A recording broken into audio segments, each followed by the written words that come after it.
businesses don't grow in this nice, straight, smooth path. And basically, it's kind of this fits and spurts that you'll have some sections that are nice and smooth growth, but then you'll have other sections that are just this basically real turbulent, almost whitewater kind of phase.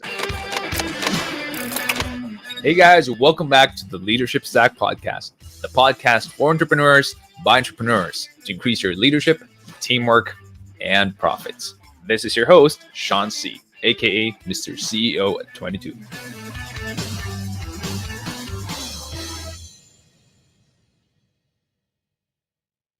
Things are going to happen in the business, and we've got to be able to have a good way to address issues as they come up, and not these kind of stereotypical way of we're going to discuss the heck out of all these symptoms around it, never get to the root cause, never solve anything. So I'm going to take what you said, and they feel like they're stuck in the mud. In short, some entrepreneurs feel like they hit a wall. It's impossible for them.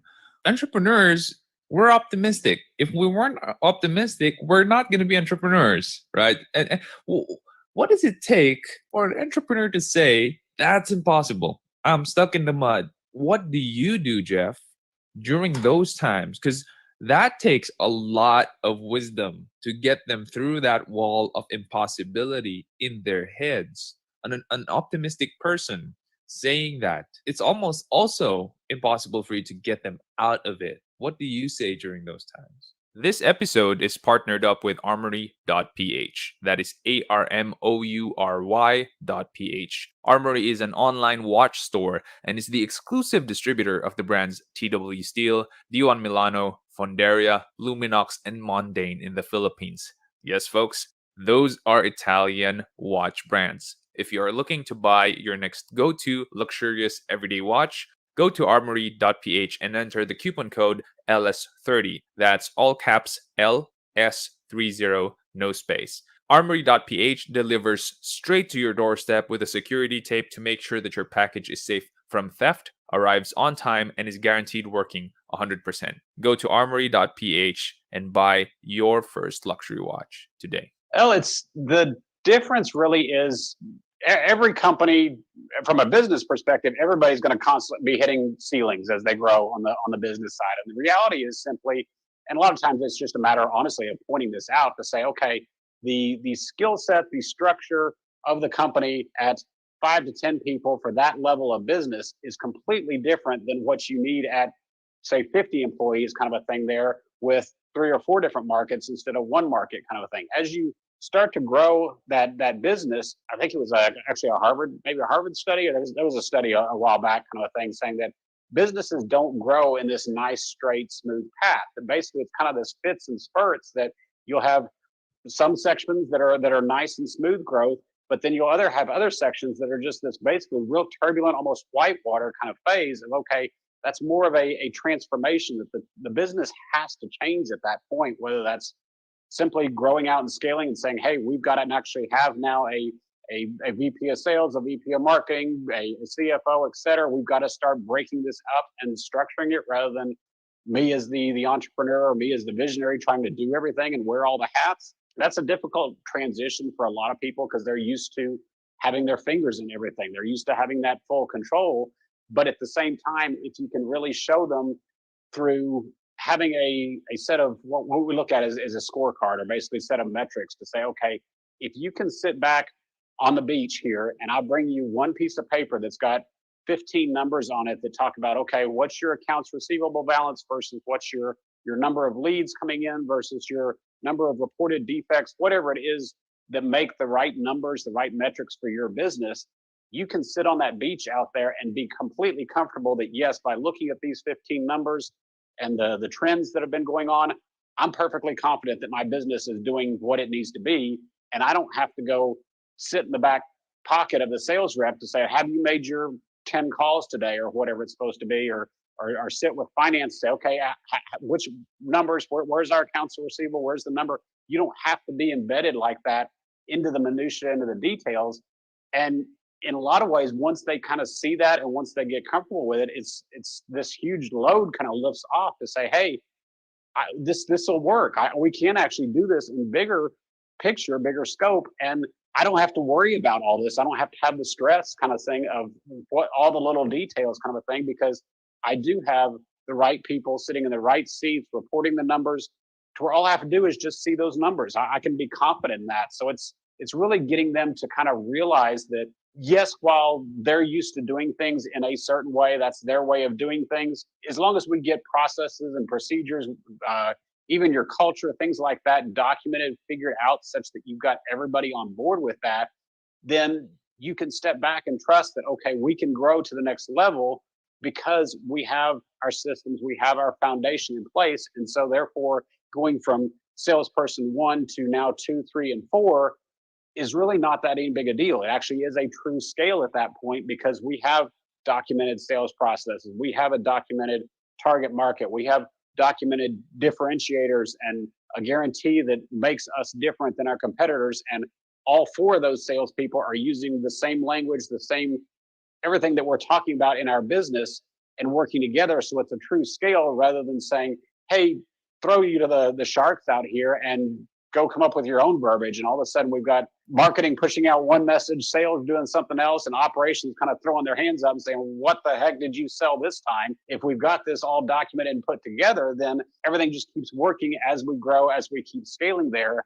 It really takes a lot of that pressure off of the leadership team as they grow. And it's a transition, and it can be difficult for some people, but it's one that, okay, once you kind of start seeing that picture as to one, realizing, okay, this is a goal that we're working towards for our company as a whole, but still the fact that I can see that, okay, we are making progress to that, and I've got visibility, I've got clarity into my company, says, hey, we can make this work. It doesn't have to be exactly the same way as it always was, that we can break through this ceiling and keep moving forward at that point. You mentioned that if you have 15 numbers that would tell you the health or status of your business while you're taking a vacation, that's what would those numbers be? Now I'm wondering, with the pandemic and all, and we are in a pandemic, we are in a crisis, are there clients who approached you again and told you, Jeff, what adjustments do I need to do? Because it's the pandemic, I need to shrink some scores in my scorecard.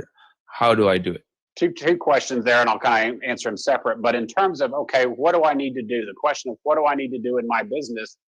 That's the nice part about having that foundation, having those systems in place, is I know exactly where the levers are now in my business that I can go pull to say, hey, we need more profitability right now. We need to scale this back, whatever the cases may be. And that's unique per business, really, what it is. But still, they've got the clarity at that point in this system to say, hey, I know what's going on in my business. I can see, like I said, the scorecard metrics, because we look at those over usually a rolling 15 weeks. So I can see trends and patterns as we go along here to say, okay, this number is going off track here. We're no longer getting the new leads into the system if we're tracking sales leads, kind of a thing. So we can have the runway to sit there and evaluate that and say, okay, is this something that we can fix just by different marketing or changing a product pitch or something like that? Or do we need to look at, hey, we've got 4 salespeople right now. Can we scale this back to 2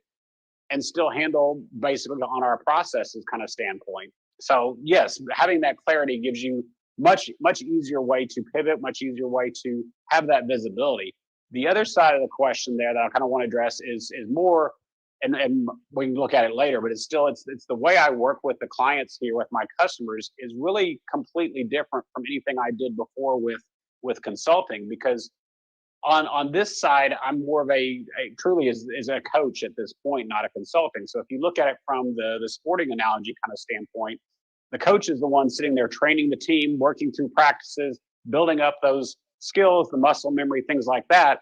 But then it's, okay, team, you got to go on the field. You got to play the game. I'm not getting on the field to play the game here. So with this, I'm working with their leadership team, working with those leaders of that company to get them to start building this process, building this cadence here to say, okay, this is how we're going to report numbers. This is how we're going to run meetings. This is how we're going to plan our quarter and work through our quarter, kind of a thing there. And then it's up to them to go run it. So when you're asking, say, do they come to me and ask, what do we change? No, they really don't, because they've already got the systems. They've got the clarity. They already know what to change. I'm not telling them how to run their business. It's that I always tell them, hey, you've got all the expertise you need already in this room. All we're doing is helping build the foundation to give you some more tools, some more more leverage right there that you can work with. But you've got the ability, you've already got the expertise here on how to run the business. I'm not the one sitting here telling you how to build widgets or how to sell medical or whatever your business is, kind of a thing there.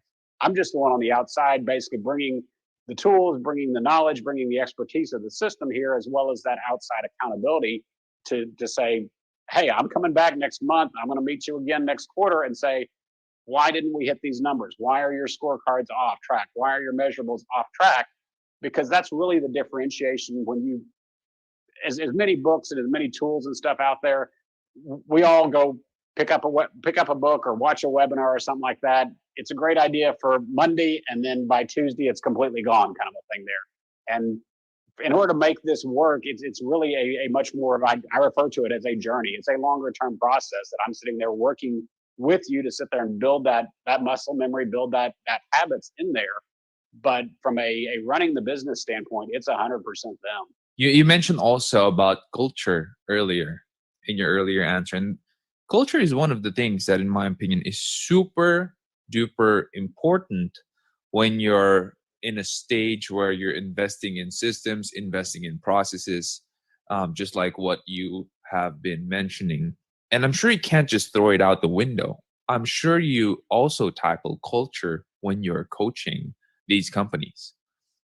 There are companies who I'm quite sure you have approached and they have a broken culture or they have the wrong culture. How do you fix that? I mean, that's so messy. I imagine myself looking at a company with a broken culture, culture of gossip, culture of politics. I mean, how do you fix that? I'm super curious.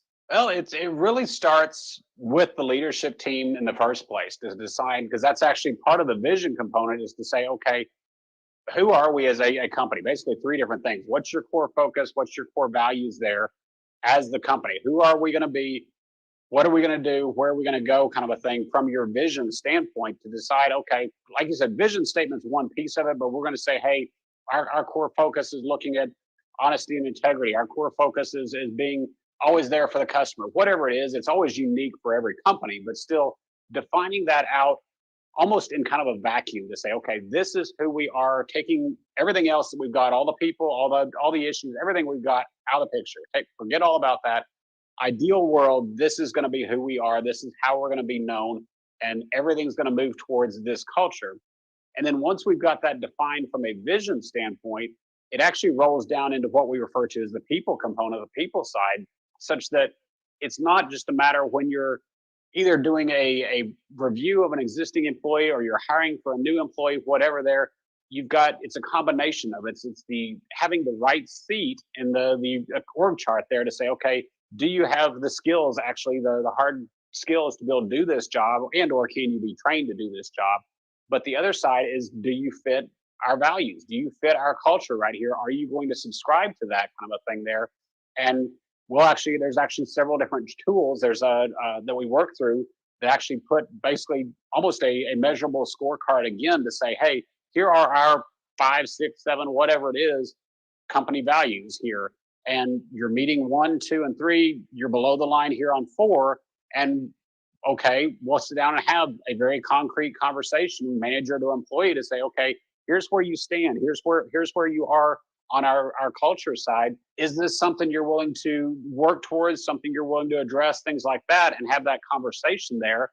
And obviously, if it's not, then it's something that honestly you have to make a decision on. And really, my coaching, my push there is to say, okay, if they're, it doesn't matter if they are your number one salesperson, if they're not meeting your company values, if they're not meeting your company culture, they're sitting there chipping away at your foundation. That they may be off making deals that under the table, or making promises that honestly you can't keep because that's not part of your values or your culture there. So just because they're your best salesperson, or just because they're your best customer service rep or whatever, you got to look at it and say, okay, they're not, they may be incredibly capable, but they're not the right person for us. They're not making those values. So we've got to make a change at it. But it's having those drawn out, having those identified really makes it clear to everybody involved.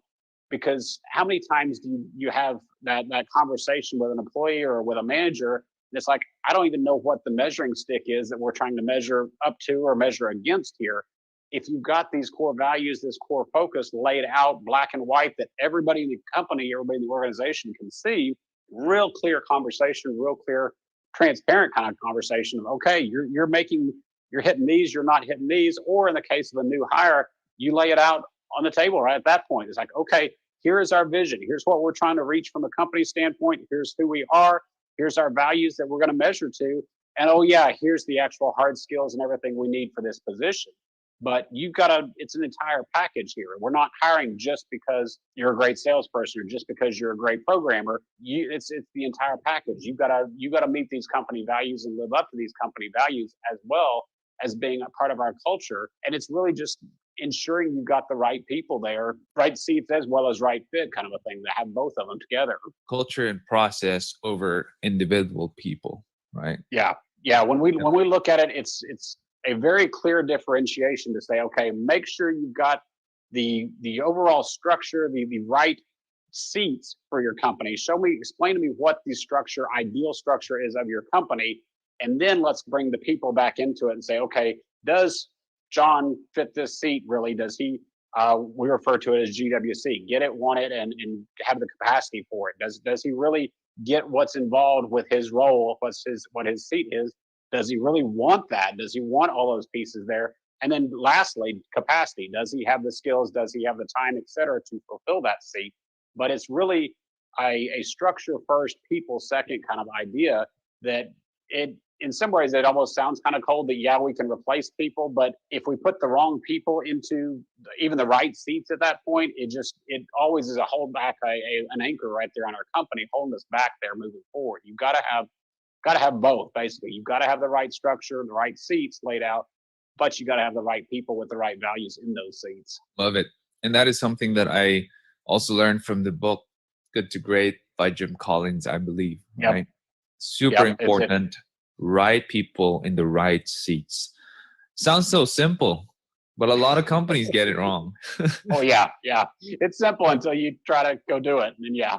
Yep, and that's because we are in the people business, and people, you just don't know what's going to happen. There are X factors in your business. Processes can be followed, and you can be sure about it. Culture can be followed, and you be quite sure about it. But people are unpredictable. It's a privilege and a blessing to work in a family business, but you have to do it right.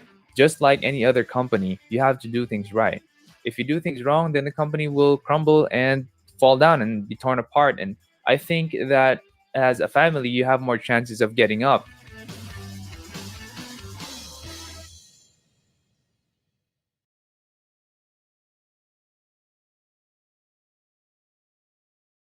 Now, a lot of people I know don't do it that way. Instead, they would post statuses on Facebook, Twitter, and dun sila magrarant, dun sila magli-leak. We call that leaking out. And it's not good. You know why? And there are some employees who do this. Sadly, I tell people, especially business owners, now if your employees do that, they leak on social media, you now know it's fair game.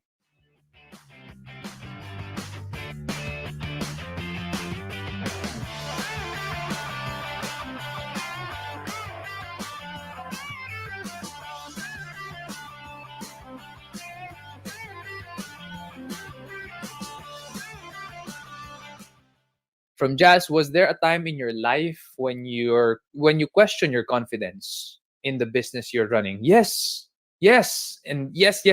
There were lots of times in my life na naisip ko, am I really fit to run this business? Did God really make me CEO of this business? It's so hard. There were a lot of times when I failed, and there were a lot of times when literally I was on my knees, locked in a room, and all I can do really is humble myself before God and pray. And I tell him, Lord, di ko na kaya. Di ko na kaya gawin to. Di ko na alam kung anong gagawin ko. And one clear picture of that is at the start of this pandemic. A lot of businesses got wiped over time, but over a short span of time. Right? So unemployment rate, 45%. From 7% in January, 45% in August. That's huge. That means a lot of businesses closed down. A lot of businesses got wiped. And my business SEO Hacker was also affected. Workplace, my fourth startup was also affected. Queries also everything affected. So that was one time when I recently got on my knees and had to pray. And I just was honest with God and I said, I don't know what to do. Please help. And God gives wisdom. Talagang galing sa kanya yun. So we were able to keep all our team members in the team. We never fired anyone or retrenched anyone. We made programs to adjust pay grades, but we also made sure that coming nasa Execom, we took pay cuts, zero. We did not get salary. And I even took out from my own safety net to make sure that people got paid the right amount, even when our clients weren't paying us right. So most of my clients are local. And I understand, nagkakaproblema din sila. Their customers are also not paying them. We have to understand during times of crisis, you can't do business as usual. It has to be relationships. That is when you use the relationships you have built with your clients. And kailangan nyo intindihin yung isa't isa eh. So with my clients, same. I understood them na hindi nila kaya magbayad. I also had to haggle with my people. This is what we're gonna do. Better for all of us to suffer a little than some of us to have to suffer a lot and lose their job. So we all agreed to that. And that's how we made it through. No one got axed in our organization. We kept everyone in the team. But there were lots of times when I did question my confidence in running SEO Hacker. But during those times, the first thing that I do, lock the room, get down on my knees, and be honest with myself and my God. Another thing that helps me is I journal. That helps me to process what I'm feeling. So instead of me being angry and just exploding to other people, could be my family, could be other people in the team, I don't know. But I try my best to keep that from happening. And thank God, wala namang maraming instances nun. And that's because I journal. When I am not rested, I feel restless. And I feel like there's something really bothering me. I pray and I journal. Those two things help me process and help me release and vent out the emotions that are just overwhelming for me. Now, a lot of people I know don't do it that way. Instead, they would post statuses on Facebook, Twitter, and dun sila magrarant, dun sila magli-leak. We call that leaking out. And it's not good. You know why? And there are some employees who do this. Sadly, I tell people, especially business owners, no, that if your employees do that, they leak on social media, you now know it's fair game because it's public domain. Social media is a public platform where the public can see what they're posting. Yeah, it could be their friends, but their friends is part of the public. They're not part of a secret private organization. They're part of the public. Twitter, the same. It's a public platform. So people who see the things that they leaked out on social media, even nasty things about their own organization and company, that's gossip because that's a negative thing that you just leaked out on the social media platforms. So what I tell business owners and friends is when your employees do that, you have to tell them, now that's fair game for me to consider on your next raise or on your next review because that is a public thing that you did. You have negatively put my company in bad light. You have negatively put the company and the person paying you so that you can have a livelihood and you can eat in bad fashion, in a distasteful manner. So now that it's fair game, you can use that to your advantage on their next review and they can't do anything about it because you have proof that they gossiped and slandered your company and you as their boss or leader publicly. So that's what I say. Do not leak your emotions, especially on social media. Write it down on a journal, pray about it. That way, you have dignity and you have honor to keep things yourself, not exploding to anyone. And you didn't hurt anyone in the process, but you were able to let it out. You were able to vent it and you feel better and you can process things better and you see clearly. And overall, it is a much better, more sophisticated way to handle your emotions. We have a question from Jazz. How did you deal with people, especially friends, family, or loved ones who didn't believe in your capabilities in running your business? Funny story, because I actually had a little argument with my dad because he wanted me to climb the corporate ladder. The irony is my dad is a businessman. He runs a trading company for hardware items here in the Philippines. And we got into an argument because it's true what he said. It's very difficult to do business here. The government, it doesn't really help when they slap you with a lot of taxes and they're corrupt also. They ask you for a lot of lagay. You know how it is. I know how it is. It is difficult to be a businessman here. My dad didn't want me to be a businessman because he said, I remember he told me, there's no way that you're going to make it clean. There's no way the government is going to make you play it dirty. They're going to make you play it dirty. There's no way you can make it clean. So he doesn't want me to do that because he wants me to be a man of integrity and honor. And he knows that I love and fear God. And so he wanted me to climb the corporate ladder. I was working during that time in HP, and I remember we had arguments about me resigning. So it's not that he didn't believe in my capacity or capability to run the business, but I think he didn't understand what I was doing. I mean, SEO, no one has heard about SEO way back 2009, 2010. Walang may alam ng SEO. It's a blue ocean. My dad, mind blown. Hindi niya alam po anong ginagawa ko. So in his mind and eyes, I was like playing. It couldn't be a profitable business. There is no way that it's going to grow. There's no way it's going to be sustainable, stable, and secure. And that's what my father wanted for me. Because he's my dad. He loves me. And he wants me to take care of myself. He wants what's best for me, guys. That's it. It wasn't because he was trying to put me down, but he just wanted what's best for me in his own eyes and in his own mind. And we finally settled with a negotiation where he asked me to talk to his church leader and to prove that I had the plan B if the business fails. And I showed them that a lot of people were trying to hire me actually from here and abroad on LinkedIn. I had a ton of hiring messages. I don't know why. Maybe because they read SEO Hacker. I don't know. They were looking for me as to be an SEO manager during that time. I had open positions for me to fill up in Australia and the US and all of these places. And so I showed that to them. And finally they said, okay, then your plan B looks pretty solid. Then you can try and start SEO Hacker and run it full time. So that's what I did. So it wasn't because they didn't believe in my capability. It's just that they didn't understand what I was doing. So thankfully, wala naman akong family, friends, or loved ones na sinabing, di mo kaya yan, or, they would put me down. Wala naman ganon, no, by God's grace. So we have a question also from Monster Wings. Thank you for consistently sharing your thoughts. My question is, how do you keep your passion burning? How to deal with stressful people and business frustrations? The word passion comes from from the Latin word pati, which means suffering. When you say you're passionate about something, it means you're willing to suffer for something. How do I keep the passion burning? How do I keep allowing myself to suffer for the business or for my businesses? When you know that you're not the CEO, when you know that you're not the real business owner, but God is, and He expects the best from me, that helps me. That helps me keep the fire going. And when I know that there's a lot of people, I have 50 people in SEO Hacker. When you know you have 50 people who rely on you to make things work, that keeps the fire burning. When you know you have your family that you have to provide for and you have to secure their future in a very uncertain time, that helps me to keep the fire going, to keep the passion going. There are so many things that I'm also grateful for and thankful for. And whenever I pray and I say these things out loud and I thank God for these things, that helps the passion going for me. Motivation, and I keep saying this, how you get motivated every day is be grateful every day.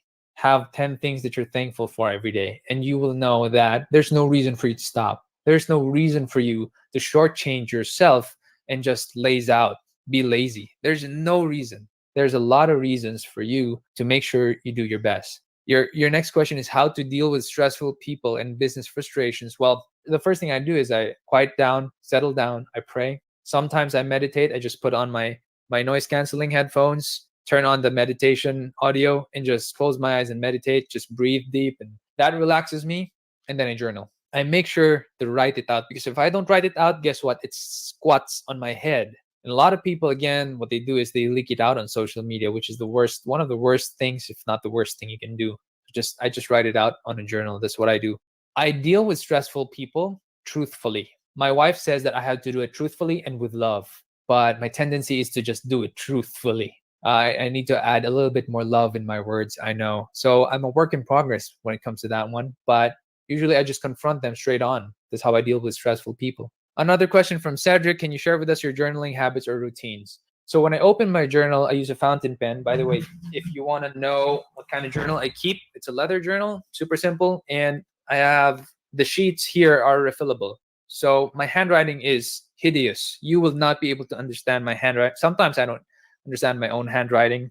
And that's really how I journal. I just have it on my work desk. Whenever I feel like I need to pour my heart out, I just open it up and start writing. I make sure to write the date stamp and time stamp, and I just pretty much do free flow. I just write. That's how I do it because it's my journal. It's not meant for anyone to read. I don't need to fix the font. I don't need to fix my handwriting. I don't need to make the words flowery. I don't need to elongate the words there. It is a free flow journal, and I just pour my heart out there. So far, that's it, guys. It's a wrap. Thank you so much for putting in your questions. Thanks, guys, for tuning in, and I'll see you next week.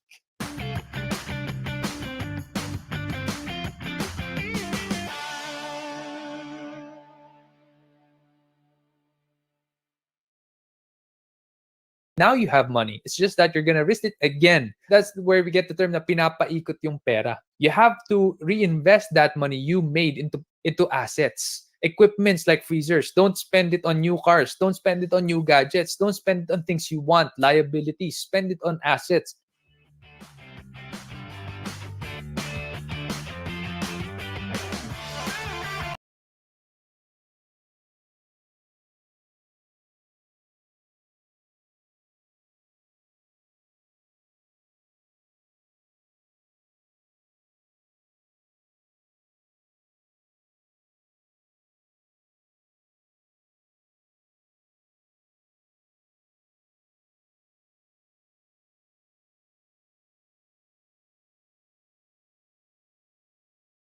And pag uwi mo sa Manila, you sell it and immediately it gets sold out. I did it for a year. Pabalik-balik ako ng Singapore. My hobby's there. Okay, and you sold around 1K packs. Fantastic. My challenge is the storage dahil hindi lahat kasya sa ref. So sometimes naglalagay na lang ako ng ice sa styro box pag hindi nakukuha agad.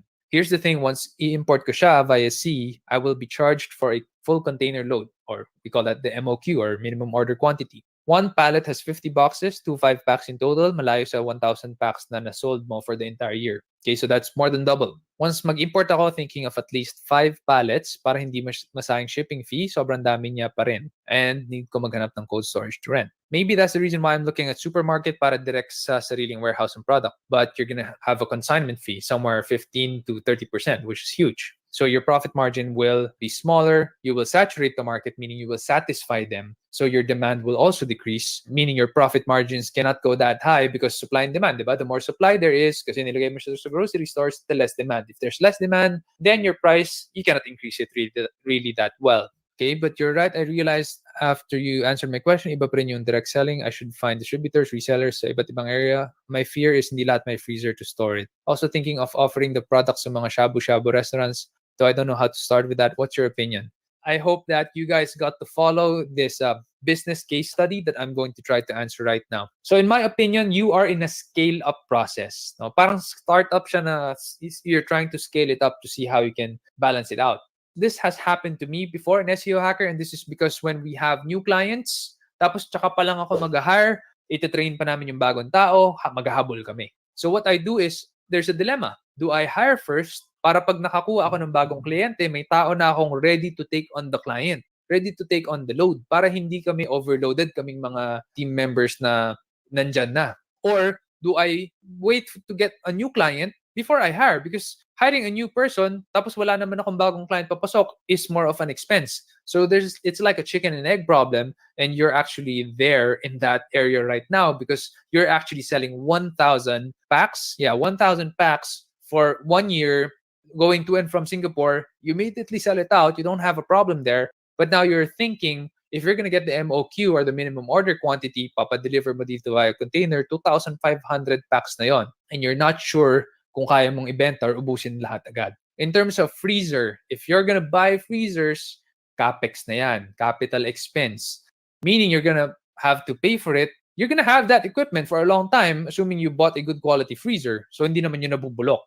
My opinion is, if you really want to scale, there's risk there. My book, 50x Your Business, which you can buy from Amazon, that's the latest book that I published. That's all about scaling up. That's all about the risk of growth, the capital injection you need to put in when you're growing your business or your company. There is a new risk. There is new capital injections when you're scaling up. It is much like starting up, unfortunately, sadly. So It's difficult, but it's also a very exciting time because right now, ang maganda naman doon, may pondo ka na kasi nakabenta ka na ng 1,000 packs eh.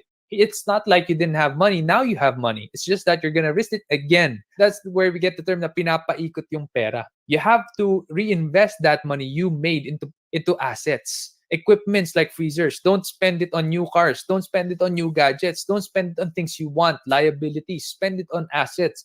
My suggestion, if that freezer is gonna go a long way and it allows you to sell the 2,500 packs, definitely go buy the freezer. If you're gonna want to have distributors, my suggestion, you get a franchise consultant and ask the franchise consultant, how am I going to do this? I'm not an expert when it comes to franchising, but that's one way you can go. If you want distribution centers who will help you distribute your product, they have to have a profit margin. They have to have their own freezers, which you may provide or you may ask them to buy as their capital expenditure or their capital investment. And then you have to have a system of transporting that product to them, making sure they're stocked up, hindi sila naubusin ng inventaryo, making sure that they can sell online with whatever channels you're using or you may be using right now. Those are things that you can do. Shabu-shabu restaurants, again, I have no experience doing it that way, stocking up your inventory in restaurants, but they are probably going to get a cut or they are going to ask you for a discount as well. So again, the profit margin becomes a little bit cut off there. This becomes a little bit less. And it also saturates the market. And restaurants are not really doing fantastically well right now. Cloud kitchens are doing better, so you can look into that. But in my opinion, what you can do is have some distribution centers set up. I think that might be the most helpful thing because that way you control the brand, you control how you want to sell it, you control the profit margin, and you're just going to have to negotiate with these distribution centers. They are going to make money anyway out of it. You just have to pitch the business to them. You want to do a legitimate business. Here, I have inventory. This is how much it sells. This is the profit margin we can make. And do you want to try it out? All you need is a freezer and nothing more. So I hope, Jen, that helps you out. Mark Davis, do you run FB ads? What are the best practices to increase our sales? Well, I do run FB ads, actually. So I'm running for Leadership Stack. I just want more. Why am I doing this? Because I want to help more people. I don't get anything from it. I don't have endorsement deals. I don't have sponsorships, advertisements, nothing. So I'm not getting anything from this, but I'm running FB ads because I want to help more people. So there's different reasons why you want to run FB ads. I am also running FB ads for some clients who are selling food online. They are making money. So the ROI is really good for them. So it really depends on your purpose and intention. There are people who run FB ads for reach awareness. There are people who run ads for helping people like what I'm doing. Then there are companies and organizations who run FB ads for hiring, which I'm also doing, by the way. SEO Hacker, we are hiring.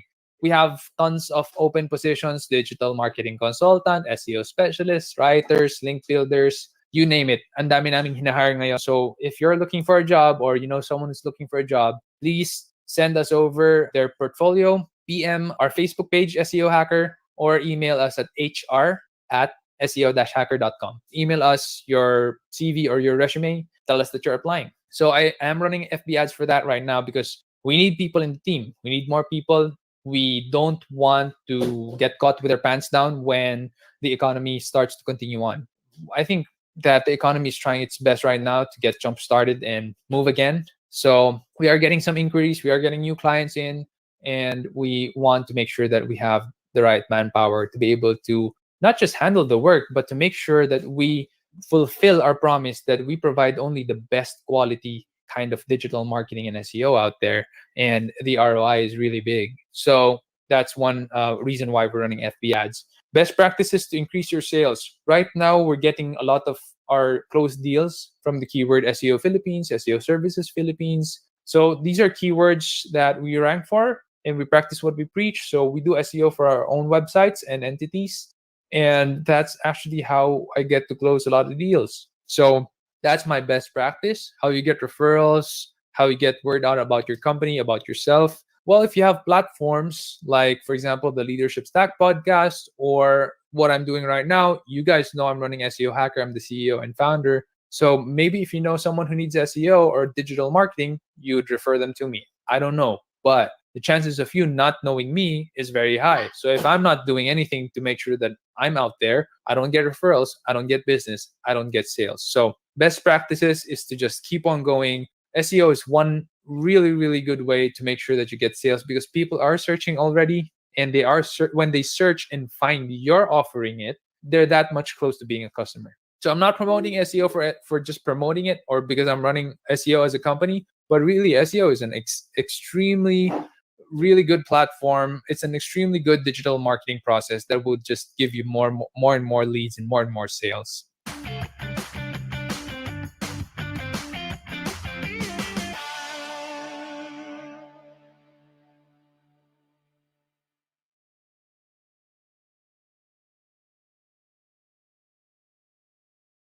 If you're on the clock, do your job Mhm. perfectly, 100%. If you're on the clock, because you're being paid, Mhm. you're being paid to work. If it was easy, then it's going to be called play. That's why it's called work.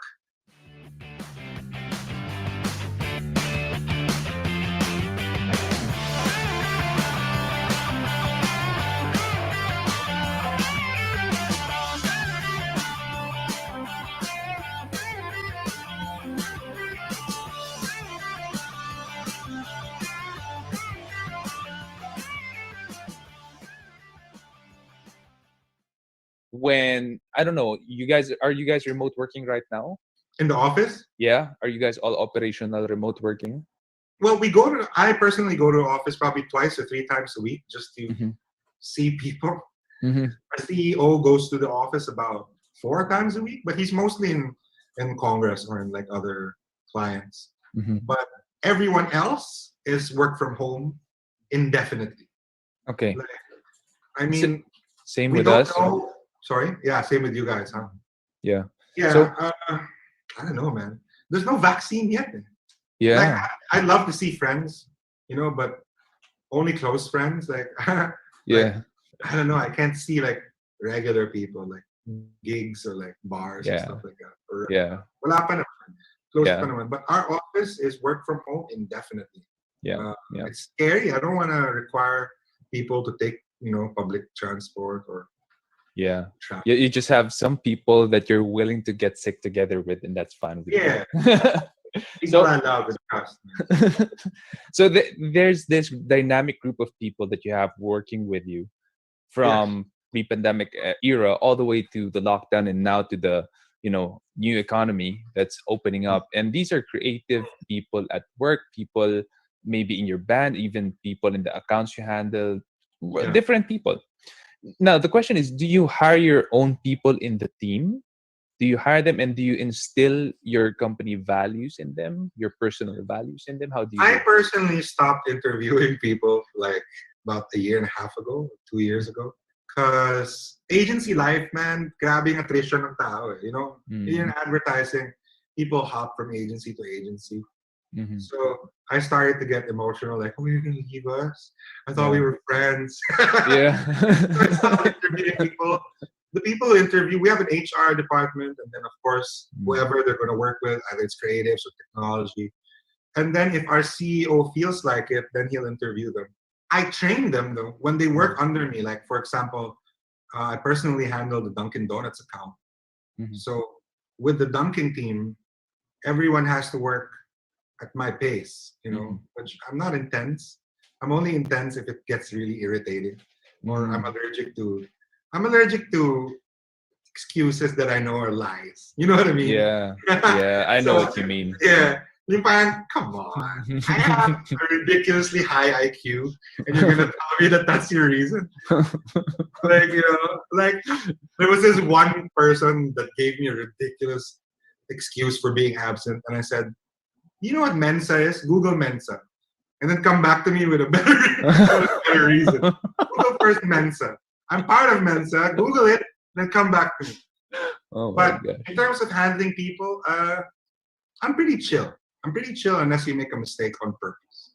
Mhm. I'm okay with making mistakes as long as you know that you made a mistake and that you're willing to correct it. But Mhm. if you do it on purpose, then you get yelled at, or I just quietly remove you from I move you to a Badui brand, like tissue paper or something. Handle toilet paper, dyan ka, wala. Like something from either if you were handling, let's say, Jack Daniels or Yeah. or you were with me in Dunkin' or Yeah. something exciting. Yeah, sige doon ka sa Scotch tape. Or doon ka sa earbuds, yan, cotton buds. What if Hmm. they did not make a mistake na sadya, but it was a mistake that could have been easily Avoided. avoided if they took the time? How do you see those things? Do those things irritate you? That's a good question. If they took the time. Mm. It could have been avoided. They didn't do it on purpose. But if they took the time, it could have been avoided. So Mm. effort. It comes down to effort. Yeah. Yeah. Yan ang marami sa akin eh. And that's still irritating for me. Yeah. Because if you're on the clock, do your job Mhm. perfectly. 100%. If you're on the clock, because you're being paid. Mhm. You're being paid to work. If it was easy, then it's going to be called play. That's why it's called work. Francis Cole said that. Yeah. That's why it's called work, because it's work. Diba? As kami as musicians, our work is fun. We record. Mhm. But I guarantee you, man, there are hard parts. Like right now, Mo can't think of a chorus. It's driving her crazy. Yeah. But it's work for us. You know, me producing music, it's work for me. So I put in the time. If I'm going to produce you, it's going to be 100%. You know, I'm going to be picky with what you sing, with the words that you choose, with the instruments that we use. So if you come in half-baked, and you're telling me, Sean, that it could have been avoided if they took more time, then it all comes down to effort. Kulang yun. Yeah. If you're on the clock, then there's no excuse. There's no reason. Yeah. No reason why. Go to the toilet paper account. Yeah. Just this is my curiosity, you know. I did write songs before, but without I have no idea how to play the guitar, bass, and drums like you do. So it's just lyrics and a tune. That's all I have. Like, out of curiosity, if that's what the person has and goes to you, is that something workable or do you need more? Yeah, like sometimes people I produce will just send me lyrics, no melody, no nothing. Wow. And as a producer, you produce. That's basically literally it. You produce the song. So you have to put together music. Like, for example, you know, either you start with a piano, you start with a guitar. I regularly start with a piano, and then it comes up with a guitar, or I end up with a bass. But when I produce a song, I start 100% with drums. It has to have that groove. It has to have that beat, you know. So if you come to me with a love song, then it's gonna be and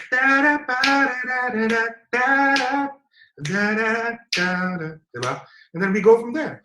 If you have that tune, if you have those lyrics, then we work on it together. I mean, for lack of better example, like someone with like Monique. Monique writes music and she plays guitar and she writes lyrics. So it's easier for me as a producer because I just have to keep playing the song and then she'll sit down, she'll write lyrics. Actually, the song that we're recording today, she just heard it today.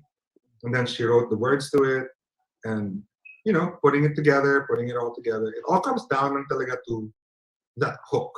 You gotta have that hook. Na yung earworm, yung papasok sa tenga ng tao. And tataas kamay, kayo naman! Oh, yeah. Singing. Yeah. And that's what we're working on now. We're working on that chorus. Yun na lang. And then the bridge will write itself and we'll have a solo. And then, kasi once you have a hook, then you can just keep repeating it, you know? Yeah. Whatever you have, whether it's lyrics or melody, just bring it over and let's work it out together. You know, once this pandemic is done, we can go to the studio. Because right now we're at my condo. Someday. Pag may time na ako to focus on it. Tayo lahat, diba? Well, ikaw lang naman, pwede yun, diba? I don't want to waste your time din. Pag may focus na ako doon, para mabilis. Yeah. So with you know the next question, and I'm super enjoying this, with such a, you know, influential, ballistic, and jolly personality, I dare say, I wonder when the time comes that you need to fire people, how do you do it? Because like you can't keep slapping them on the toilet paper. I've only fired one person in my entire life. Okay. What I do is I remove you from the account that you like until you resign. I don't like firing people. I've only done it once.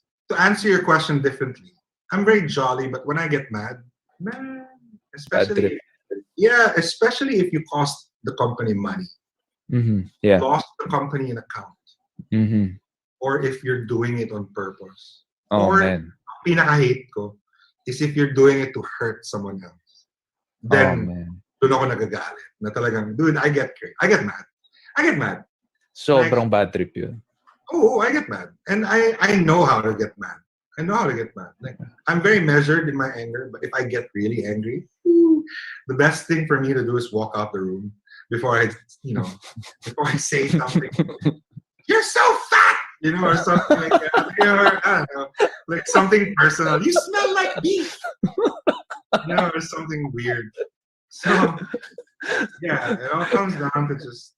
But yeah, I'm surprised you haven't fired someone with that, like I get super mad then with the same stuff that you mentioned earlier. If they're doing it to hurt someone or they lost an account, I get super mad. My execom really has to just yank me out of that conversation or out of the room. And I'm surprised that you Yeah. haven't fired anyone except for that one time that you were pertaining to. That takes a Yeah. lot of self-control, man. I don't know. I've never been fired in my life, myself. So I don't know how that experience will be. Mhm. So to tell you about the last time I got really pissed at someone, sinagot niya ako eh. And then I said, if you continue to talk to me like this, I'll remove you from this account. Alam mo sinabi niya? Ano? Try it. And I'm like, what? Solid yun. I know. I'm like, in my head, I was like, is this happening? Is like AE talking to me this way? Yeah. AE, first job there. Talaga? He's Wow. talking to the director of business that way. And I said, I know I come off like a friend, like I'm really chummy and I have tattoos, I'm really weird. But I'm the director of business and sales. Yeah. At this company, and I was here when we started this company. Yeah. So don't talk to me that way. Hmm. Try it. At tinanggal ko siya. Tinanggal ko siya sa brand na hawak niya. Hindi sa company. That's so stupid. Yeah, I put him in a weird brand. Bumait na siya. Sobrang bait. We're cool now. We're friends. He's still with us. He still Wow. Yeah, but So he's really good at his job. He's really good at it.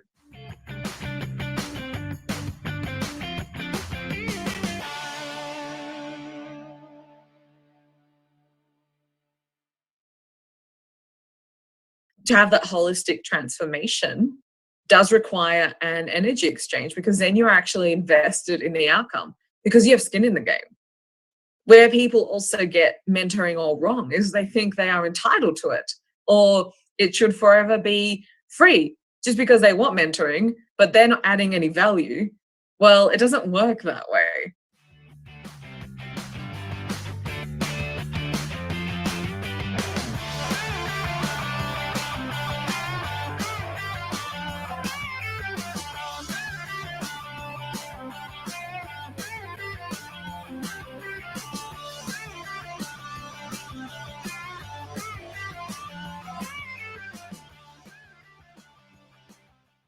You mentioned your mentor more than a couple of times now, and I've been approached by a lot of people asking me, Sean, how do you approach mentors? How do you get mentors? How do you even find them? And if you found them, how do you get them to notice you? So maybe I'm going to throw that question your way and just let our listeners know, how did this relationship with your mentor start? Mine, again, divine intervention.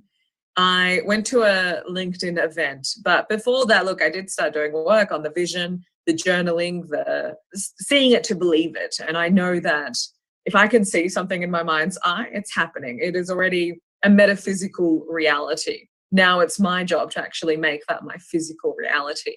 So I went to an event in which Ron was a panelist. And to date, I remember what he said that evening. I have this amazing ability to remember things that he said. And he just spoke to me. I look at Ron and everything about what he has achieved is a result that I want to attain in my life. It was absolutely divine intervention that we came into each other's worlds, because the program that I did, again, is one of the best experiences in my life. But people are always at situations and opportunities when opportunity has knocked on their door, but they're not ready.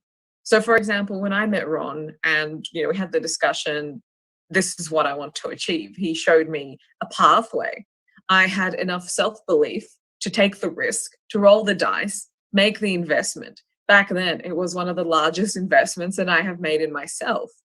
And it has paid off exponentially, not just from a tangible perspective, but from a growth perspective, which I don't know I would have achieved otherwise. People can always come across, businesses that are mentors and all sorts of programs, but they live in such a fear-based reality that they're not able to engage. They rather stay in their comfort zone or play small by sticking to a mentor within their organization. And that can sometimes be very detrimental. It can also be a really good outcome, but you shouldn't limit mentoring to just people within your organization. That's getting one worldview. That's also getting one particular set of results. When you are looking for mentoring, first of all, you have to make the unwavering commitment that I do want to mentor. I want to invest in this. That's really important, because to be standing in front of a mentor or a program and then to not be ready or to not take up the opportunity, you're not doing your career any favors. In terms of how to find a mentor, it's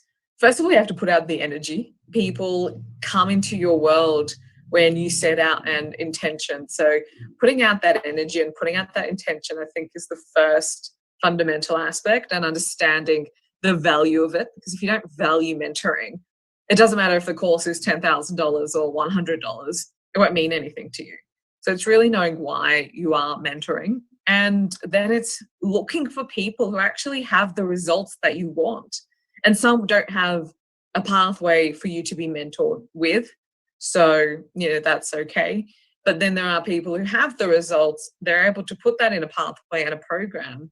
That's what you want. Where do you find them? I think LinkedIn and Instagram. I think on many different social media platforms and within your network.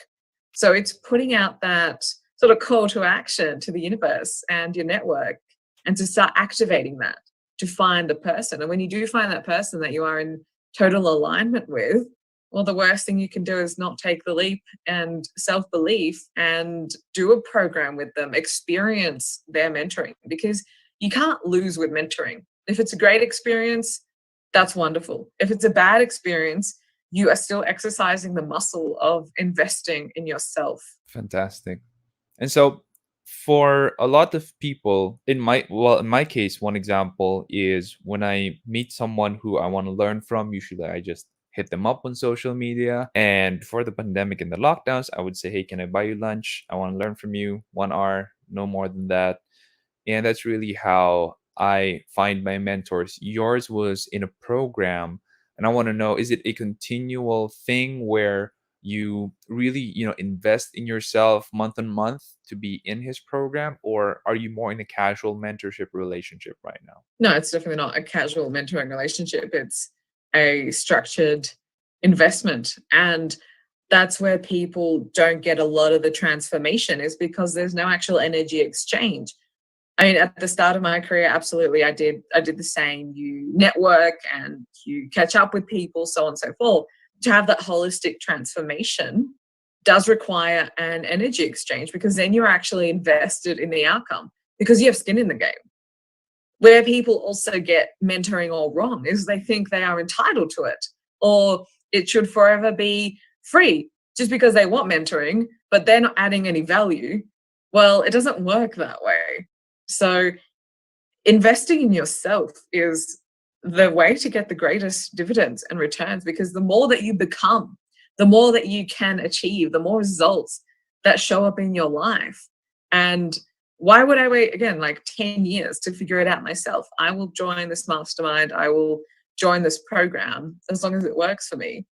And it's what I'm looking for, because I want the knowledge, I want the tools, and I know that I can apply. I'm sure there have been a lot of people who have been able to attend your coaching programs, your mentorship, your workshops.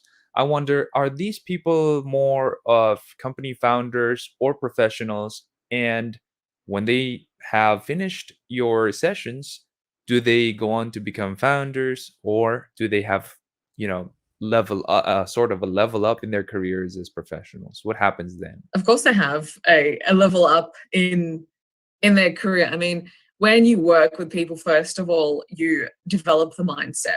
Skill set without mindset is not worth anything. And that's where a lot of people go wrong in the marketplace, is they just teach you the tactical tools. And that's what people buy because it's easy. They think it's going to work. It's just a Band-Aid solution.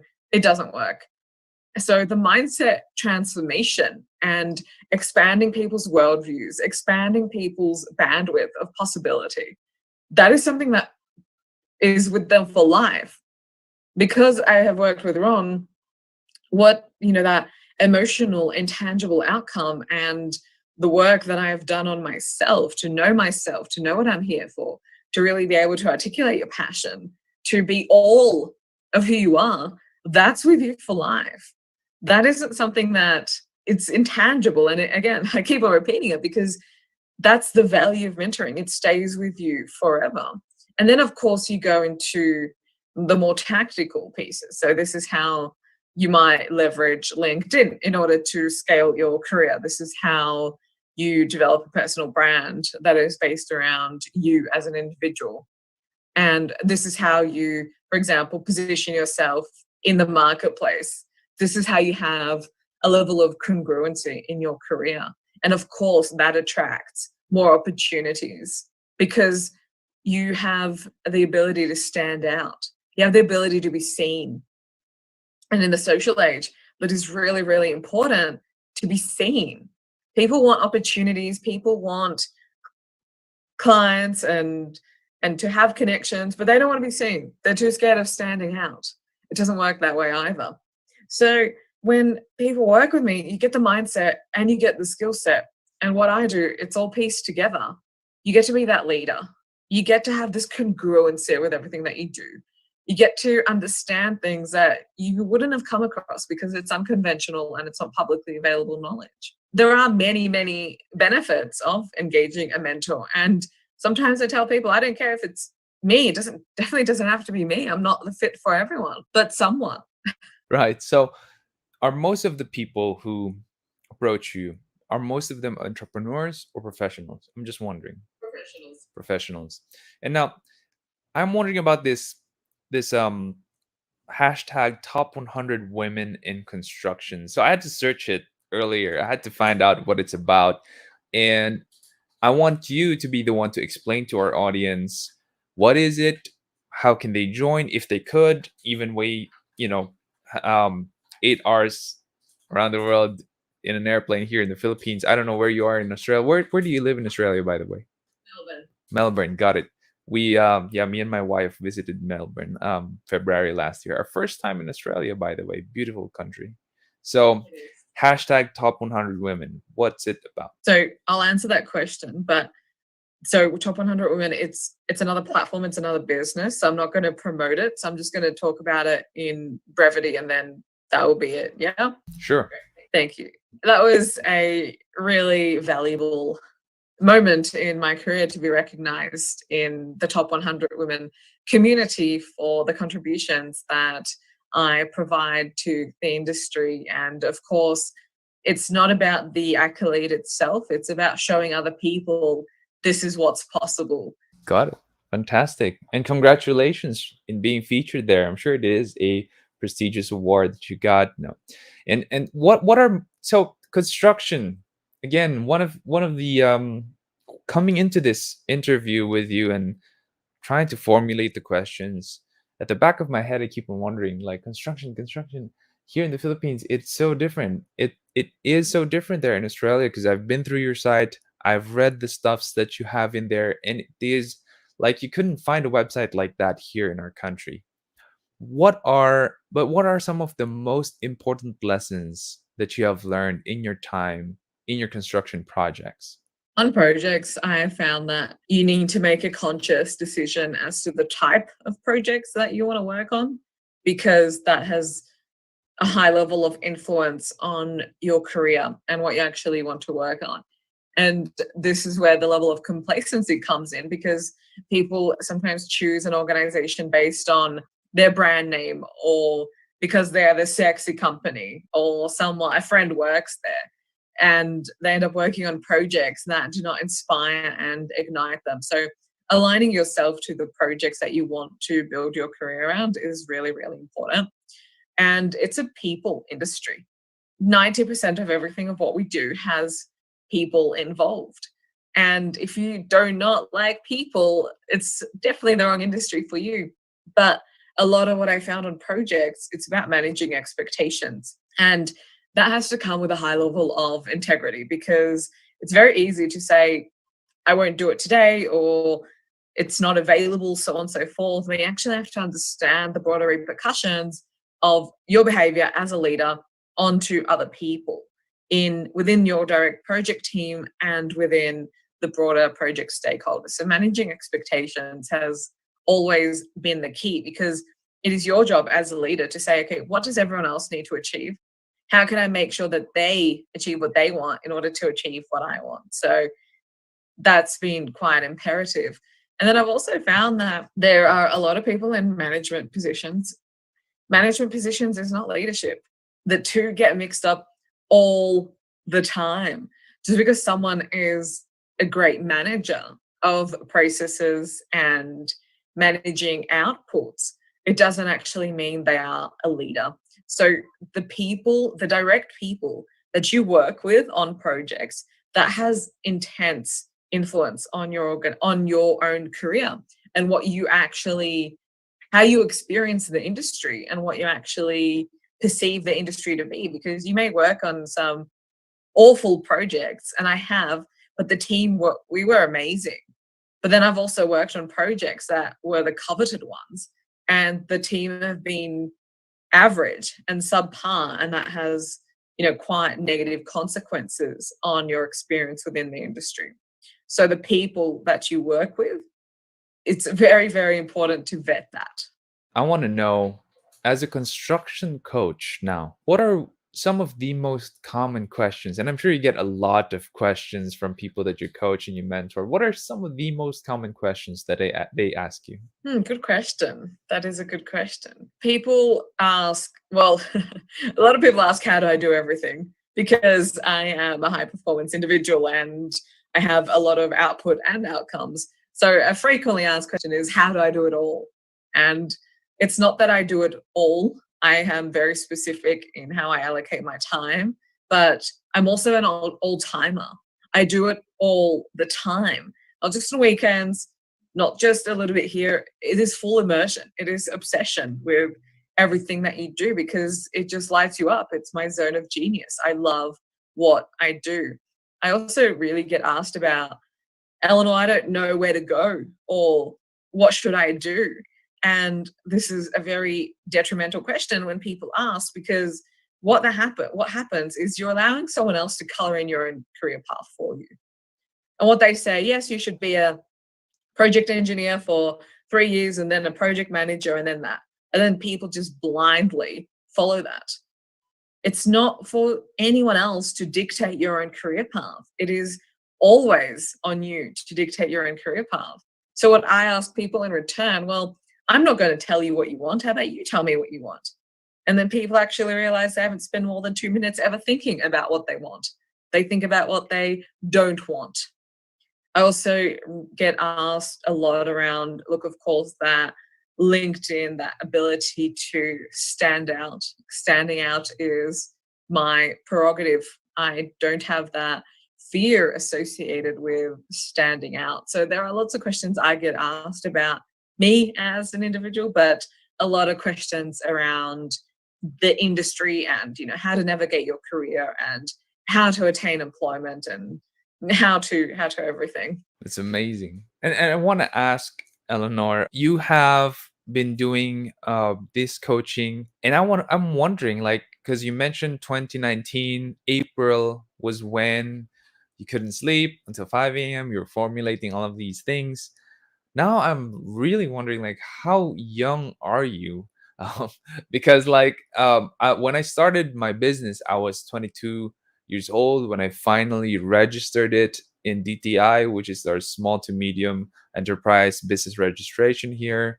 And so I want our listeners to know, like, how young are you, doing all of these things, being asked these questions, and coaching a good number of professionals already? I'm 29. You started a lot earlier than me. If I was, oh wow, if I had me as a mentor when I was 22, what would have happened? But I'm 29. Well, folks, it is not too late to start. I'm 31, still starting a couple of new projects. Right now, I'm doing an aquascaping project from a hobby. I'm trying to build an e-commerce site with my team right now. So it is not too late to start. There are so much ideas that will come your way. But as Eleanor mentioned earlier, you have to just do it, just act upon it.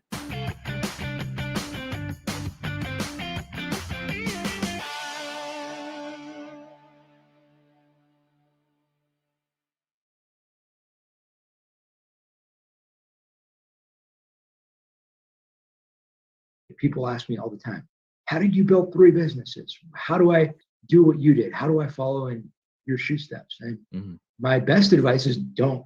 Take your best idea and focus on it, push on it, build it.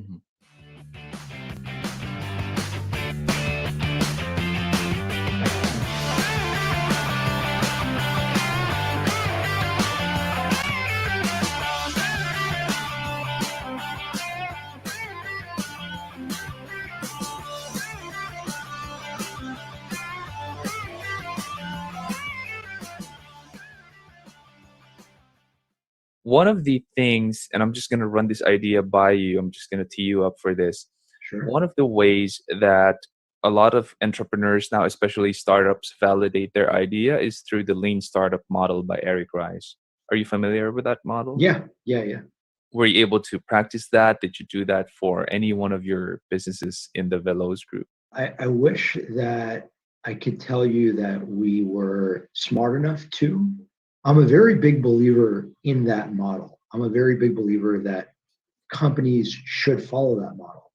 And I think that one of the things that I've learned from experience is the importance of running as lean as possible.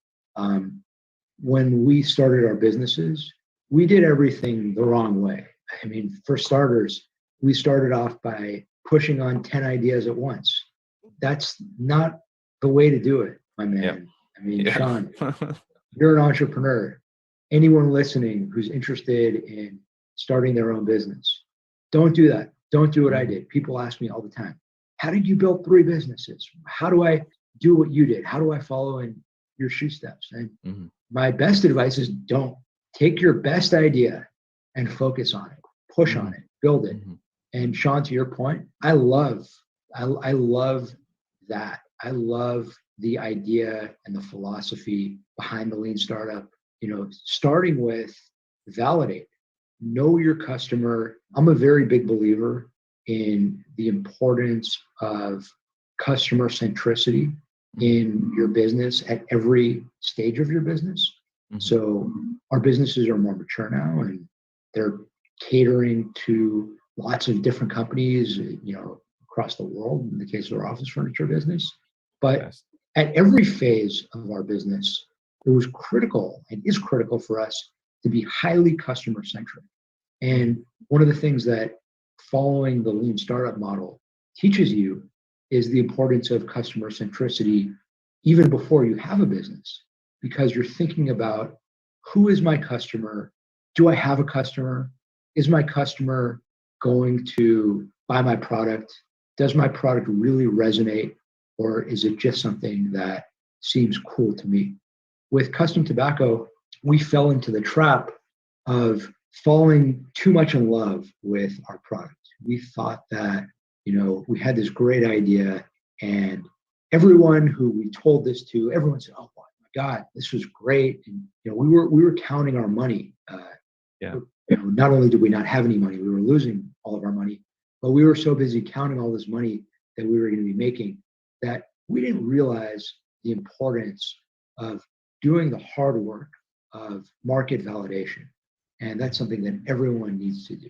So you mentioned earlier that you're going to give advice to people who want to start their own business, upcoming entrepreneurs, that, hey, don't do a lot of things at the same time. Just focus on one big idea, 2 big ideas maybe. So you had 2 winners from your sea of ideas. That's custom tobacco and Beverly Hills chairs. And the third one, which is Velo Solutions, you mentioned, is an offshoot or a product of the first two ideas. And that's very interesting because that actually kind of validates and reinforces your advice of just focus on one or two big ideas and then the others would follow suit. Is that really what happened with Velo Solutions? That is what happened. And even with that happening, I still am a believer in less is more when it comes to business ideas, especially for early stage businesses. You said focus on one or two ideas. I would say just focus on one idea. Pick your best idea and focus on it. It's something that if we had to do it all over again, I think that, and again, you can't turn back the hands of time. You can't turn back the clock. All you can do is push forward. But I'm a very big believer that was interviewed about this. I was interviewed on a different podcast. Time flies. This could have been a year ago. And I put a little clip on my website when the host and I were talking about the topic of no regrets. And a lot of people say, I have no regrets in life. And I think that that's total bullshit. I think it's impossible to have no regrets. I think that if you're intellectually honest, you have lots of regrets. And I regret plenty of things that I did in the early innings of my business. Do we have any baseball fans in the Philippines? When I say early innings, yeah, we do. Reference? It's not as big as in the US. We're mostly a basketball country, but we do have people who play baseball here and are baseball fans. What's the most popular baseball team in the Philippines? That one I'm not sure. So I'm not a baseball fan. You're not you're a basketball fan though. I'm a basketball fan, an NBA fan. Would Lakers be the most popular basketball team in the Philippines? It would be a number. Just like people are just wacky for NBA here and PBA. So I think when the Golden State was really killing it out there, it was the Golden State, and then now it's Lakers, and it's just a mix. Whoever's winning. Yeah, whoever's winning, that's the most popular team. I think that's. I actually that's read really an article on ESPN.com maybe a month ago about is it the Tentament, the basketball court in the Philippines, the famous basketball court? You know what I'm talking about? I'm not sure. I haven't heard of that. Okay, there was a whole article, big article on ESPN about it. So I am aware about basketball crazy culture, and I say crazy in a great way because I love basketball. Yeah, I miss basketball right now. I'm a big NBA fan. I'm a college basketball fan. We actually have season tickets to UCLA basketball. Wow. So, yeah, we love sports here. So, but going back to my point about no regrets, sure, I have regrets. There are lots of things that I wish I would have done differently. And all I can try to do rather than living in the past and feeling sorry for myself, which no one should ever do, you have to look forward. You have to learn from your mistakes. And hopefully listeners can learn from a regret that I have. And that's just pick your best idea, focus on it. Don't get distracted. Don't pull yourself in 100 different directions. Have confidence in yourself. Have confidence in your best idea and push on it. And if you wind up with two ideas because that's where life takes you, okay, so be it. Push on 2 or 3 or 5 or whatever. But don't start off thinking that you can successfully scale all these different businesses at once. That's really, really hard. So let's talk about Velo Solutions. What do you guys do there? That's something that we haven't run into yet. So this is an offshoot from Beverly Hills Chairs and Custom Tobacco. But what do you guys do? I mean, people would like to know what you guys do there. Yeah. So what we do is we work with businesses and nonprofits of different sizes. So we've worked with early stage companies. We've worked with middle market businesses. We've worked with, some growth companies. We've worked with some mature companies. It really is all over the place, all industries. And what we do is we come in and build generally sophisticated technology solutions for clients. So we're coming in not to build basic websites, not to build basic mobile apps.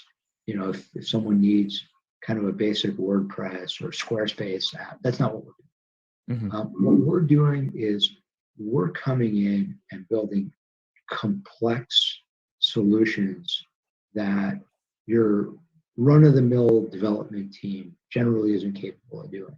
oftentimes we're coming in after the incumbent team has been displaced. So oftentimes we're coming in because the current client has sort of had experience with developers and realizes that they need to kind of take that next leap up, or maybe 2 leaps up, and then they come to us. We tended to do a lot of really creative, strategic work. Some of it would fall into R&D, where we're trying to create new revenue streams for clients by creating complex solutions on the technology side that can then be connected to whatever it is that they're trying to build in their business. So it's really marrying our technical expertise with whatever each of our clients is trying to create a business at. So I'm a little bit curious because I'm also in the services industry, and we also build some technologies for clients among the SEO that work with that we're doing for them and with them. That sounds to me like that's a lot of custom stuff that you're doing. And I want to know, with all the busyness that's going on in your life, are you the one going to the client and asking them what they need and analyzing it and then throwing that requirement to the rest of your team? How do you do it? I personally am not. So I think it's really important to, number one, know your strengths and know your weaknesses. And number two, know the limitations of your time and of your bandwidth. So I myself am not we're talking now kind of going into the roles and responsibilities. Like we have a project manager, we have a product manager, but that isn't me. We have a CTO, that isn't me. We have software developers, that isn't me. So I think as a leader, it's important to understand who you are, what you're really good at, what you're not good at. I think it's really important to bring people in around you who are much, much better than you and all the areas in which you need talent. So for this business, first and foremost, you need really, really, really good software developers. That's not me. I'm not a programmer. But we've kind of figured out how to source the absolute best developers that there are, between having really strong technical expertise that my brother has and having really strong knowledge around recruiting that I have. We've been able to bring in the best and brightest.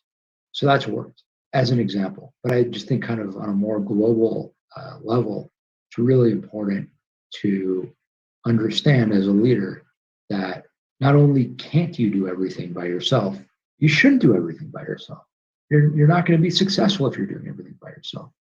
So to answer your question, no, I'm not the guy doing it.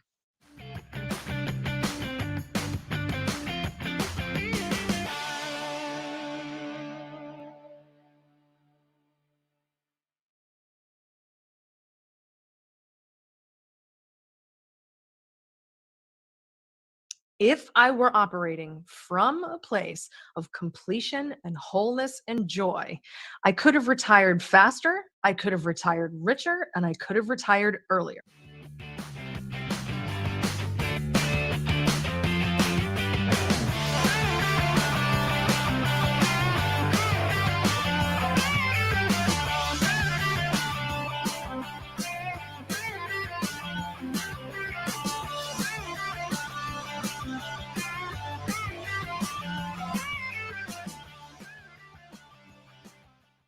So I want to talk about a lot of people, a lot of entrepreneurs have that dream of retiring at X year. I plan to retire. Well, I want to retire at 40, semi-retire, because I just cannot just keep No, on. sitting still is boring. Found that out. Yeah. So I plan to write 100 books hopefully before I die, and that's gonna keep me busy. And I want to know. I want to know, like, what was the point in your life when you decided, I'm going to retire at 37. I'm going to step down as CEO, and this person's going to take over. I was 32 when I started to feel the beginnings of burnout, and I knew I needed to do something about it. And I wasn't sure, do I sell the company? Do I just, go get a job and close the company? Like, do I sell off parts? Like, do I just sell off the client base? What do I do? It took me a little bit of time. I was also going through a divorce in 2014. That was not very fun. Right at the same time. And I was like, well, I'm just going to look for and just explore my options. I had the company valued. I did all the things to start building an exit strategy and just shopping for exit strategies. And I found a really great middle ground solution that, of course, business brokers, because they couldn't make a commission on me, were advising me against, which is I wanted to bring on a 49% partner where I would retain my CEO title. I still am the CEO of the company. Granted, I work maybe 5 minutes a week when I'm busy retired because she just needs to run a quick question by me. But I can handle 5 minutes a week. I still call that retirement. Is that okay? Yep. That's perfect. I should write a book, The 5-Minute Work Week. So what I wanted to do is I wanted to find someone that could come on and, really just kind of replace me in that capacity. And I thought I found my person, didn't work out for a couple of years. And then I just found like the woman of my dreams. She, I just put it out there in the universe. I need a woman just like me, but tougher. Someone that's not going to get beaten down by the stress of the job, and someone that can actually stand up and this and that. And I think one of the things that always stressed me out over the years is I am a very nice person, which has made it so my boundaries were not probably as firm as they maybe should have been. And that stressed me out. Julia, my COO, does not suffer from this problem at all, which is great. Also terrifying. I loved her right away. Also was a little scared, but I was like, yeah, she's the one. So we started talking and we eventually put this deal together. And the intention was for me to gradually phase out over 5 years, but she was taking over and I was getting more and more tired, probably a lot more faster than I realized that I was getting tired. My ability to be nice was dissipating a lot faster than I had planned. I was alienating some people. I had some people quit because I was being so dreadful. Not proud of these things, but I think it's important that we see the ugly side of leadership, so it's okay to talk about. I looked at her one day. I was in her office and she's like, you're being a real bitch. I'm like, I know. I don't like me very much. She goes, well, that's good. Nobody else does either. I'm like, cool. Well, at least that's unanimous. And I was like, Julia, I'm done. Like, I was done when I met you. Like, I'm done. Like, I can't do this anymore. I desperately need you to fire me as soon as possible. This was not like, this is going to be much faster than 5 years. It's going to be more like 2, with like the last year of me working maybe 5 hours a week. Like, I'm done. I'm so burnt out and I'm bitter. You really don't want me around. She's like, you're right. I don't. Let's get you out of here before you burn the company down. Okay. And I'm like, yes, please. Bye-bye. And that's the thing. When you're tired and you're constantly doing things the wrong way, you're an overachiever and you achieve for the wrong damn reasons. This is what happens. And here's the thing. I will say this in full transparency. If I were operating from a place of completion and wholeness and joy, I could have retired faster, I could have retired richer, and I could have retired earlier. That is not a regret, but it is something that I take with me into my second company. And it is something that I take with me into my arrangements with my coaching clients. It's like, okay, now that I know about all these things, let's work on building you, the human, first. So then we can build your exit strategy and we can help you execute it really fast while gluing your marriage back together and making sure your kids don't hate you. How about that? That sounds fantastic. Leaders often sacrifice their family lives. Yeah. It's like, you're not a CEO that happens to have a family. No. You're a family person. You're a mother or father that happens to be a CEO. And it has to be that way first, is you have to be the individual and the human first. And that is one of the things that a lot of leaders, a lot of executives get wrong. That is so myself true. included. So true. And I'm wondering, like, when you decided to when you took your journey of stepping down and getting fired from your own company, Never voluntarily. enjoyed being fired quite so much. How big was the team? How big was the company when you did that? And were there any kind of cold feet feelings when you were doing it? Oh yeah, I mean, I would say we had a really good client load at that point. We had probably about good like 50 active, consistent clients, and I was really, really happy with that. But some of them were not very happy with me, and I actually remember, and this was kind of funny. We were worried that some of the clients would be like, "Oh, well, we don't want to work with Julia. We want to work with you." And there was some of that. So when I left, there was attrition, and that's okay. But we built that into the plan. But I wasn't counting on people being relieved at me leaving. Like, oh, good, she's gone. Bye. I was like, wow, leaving a hell of a legacy. And then when I came back, I was like, yeah, so sorry. I've worked on me though. I'm not that way anymore. And you know what? Being super like just vulnerable, transparent, and just being like, look, I was burnt out and I didn't even like me. And I just really, really needed these last couple of years to be able to do this for her and be able to step back in. And I've had the clients, team members even tell me, you're doing such a good job. We love working with you now. You sure you don't want to stick around? Yes, positive. Yes, bye-bye. It definitely feels better. And a lot of them have been like really kind and they're just like, you know what? It's okay. We know you were burnt out. Julia's done a really wonderful job in your absence. And we could definitely tell it was time for you to go. And I'm like, well, Wow, guess it wasn't really a well-kept secret. Okay. it's amazing.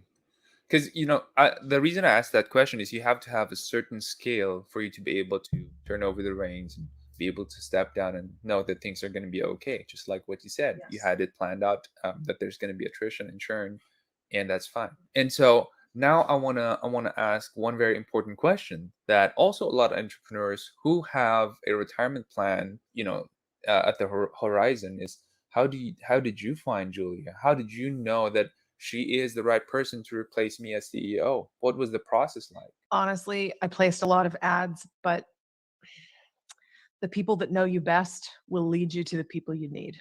And I firmly believe that. It was actually a woman that used to run my company that knew me really, really well. And she saw me through some of my darker times. And I saw her through some dark times. And we're still really tight friends now. I just told her, I was like, yeah, I gotta go. I gotta go. But I don't want to let go of the money. I just don't want to do this anymore because it's just really killing me. And I don't even think I'm doing a good job anymore. Do you know anybody? She's like, no, but I'll let you know. And eventually she managed to introduce me to this woman. She's like, I'm not really sure that she's your person, but you guys should definitely hang out. She's the only person that terrified me as much as you. Oh, thank you. Thank you.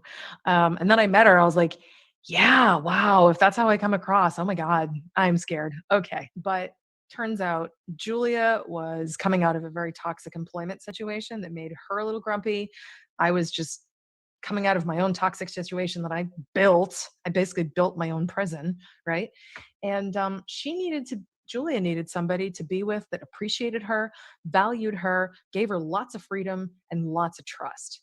And I'm a very trusting person. I'm a very clear person. Like, I'm going to show you how to do it, and then I'm going to watch you do it. And then when I know you do it right, I'm not going to micromanage. Get me the reports I ask for on time. I will never bother you. Yeah. And Julia and I are very much, I guess, twins in that regard. I just think that things happen in the times that they should. And when you put it out there to the people that know you really well, what you're looking for, I think it will come to you. And some people are just looking for straight up buyout because they want to be completely done.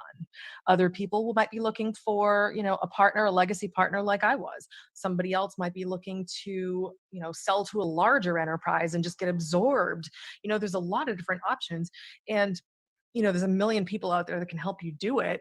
But what I would say is if you don't have your plan actually formulated, start talking to somebody that knows about exit strategies, about how to build one and what options exist. Then talk to somebody else about it and ask them, what did that first guy not tell me? Because the first guy will not tell you everything. Good advice right there. Basically, what you're telling me is how you found that person is through referral, and it's the best way to do it. So the ads So kind of gave you, how you get your best clients too, isn't it? yeah, yeah. So what Referral. I was wondering, what did the ads bring you? Did they bring you any applicants? Yeah, of course. I just didn't love any of them. I liked them, but I don't know. When it comes to major acquisitions, changes, new things in my life, I gotta love it. Like love it to the point where I can't stop thinking about it, or I don't want it. Like it was like that for me when I moved to Maui with my husband. It was like that for me when I met him. I didn't want to like him. I liked him, and I couldn't stop thinking about him. I'm like, oh damn it.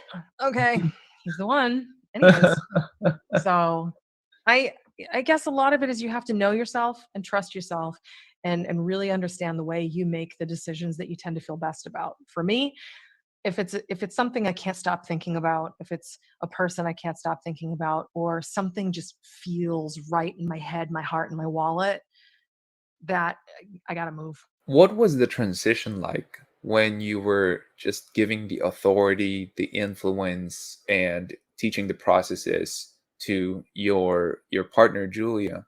What was it like? And was it did it take 2 years, 3 years? Tell me about it.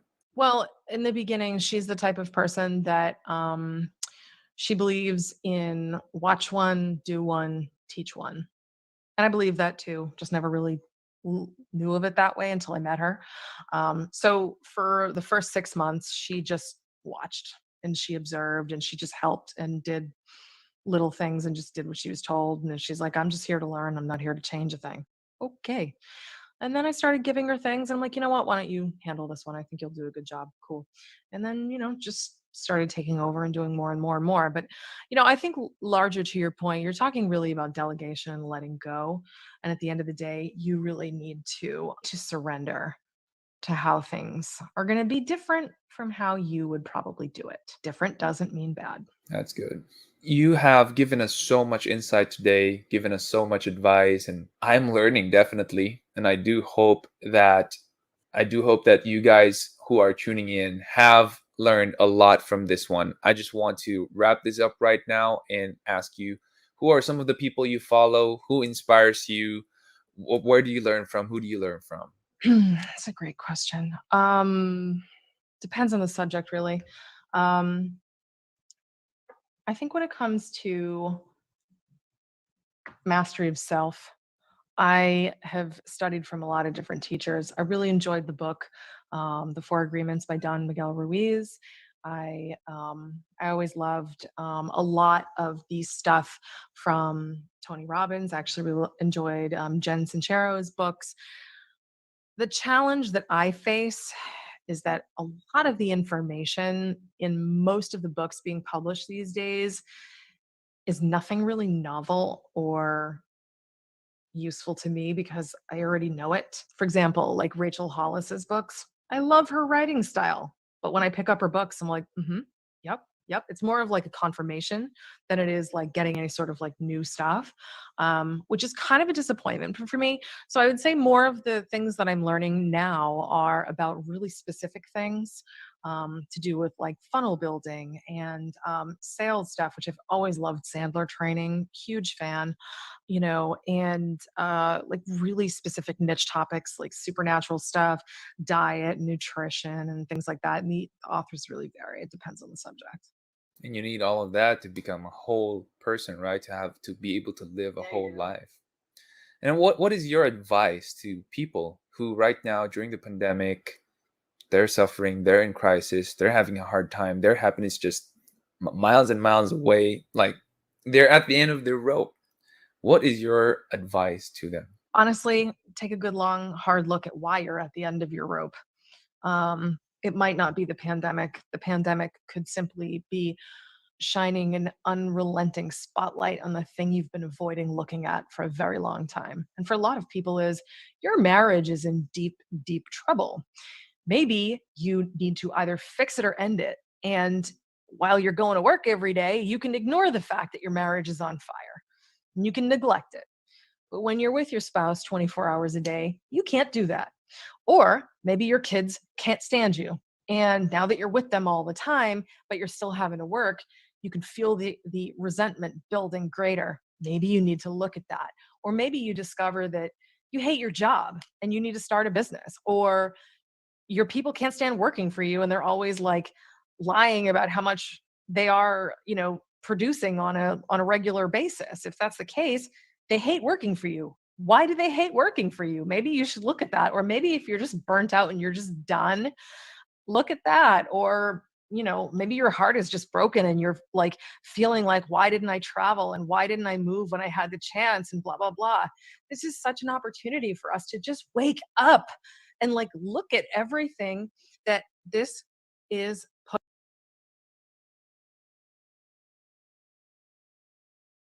So if our monthly recurring revenue is growing, that is one of the best ways to measure if we're growing as a company. Another way to measure if you're growing as a company or a business is your people. Are you growing in the number of people you have in your team? Hey guys, welcome back to the Leadership Stack Podcast, the podcast for entrepreneurs by entrepreneurs to increase your leadership, teamwork, and profits. This is your host, Sean C., aka Mr. CEO at 22.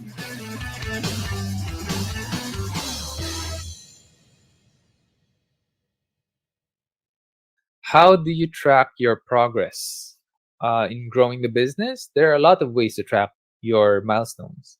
It could be your monthly recurring revenue. So that's definitely one of the things that I track.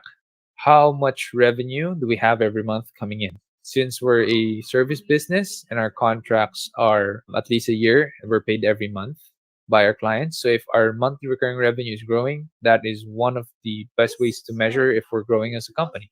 Another way to measure if you're growing as a company or a business is your people. Are you growing in the number of people you have in your team? So it used to be just one person working in SEO Hacker. That's me. And then I would hire freelancers during that time because I couldn't afford an office. I couldn't afford full-time people. I couldn't afford utilities during that time. So I would hire freelance people. I would do the work 100%. And then it became too heavy for me. I couldn't do all the work anymore because the client base was growing.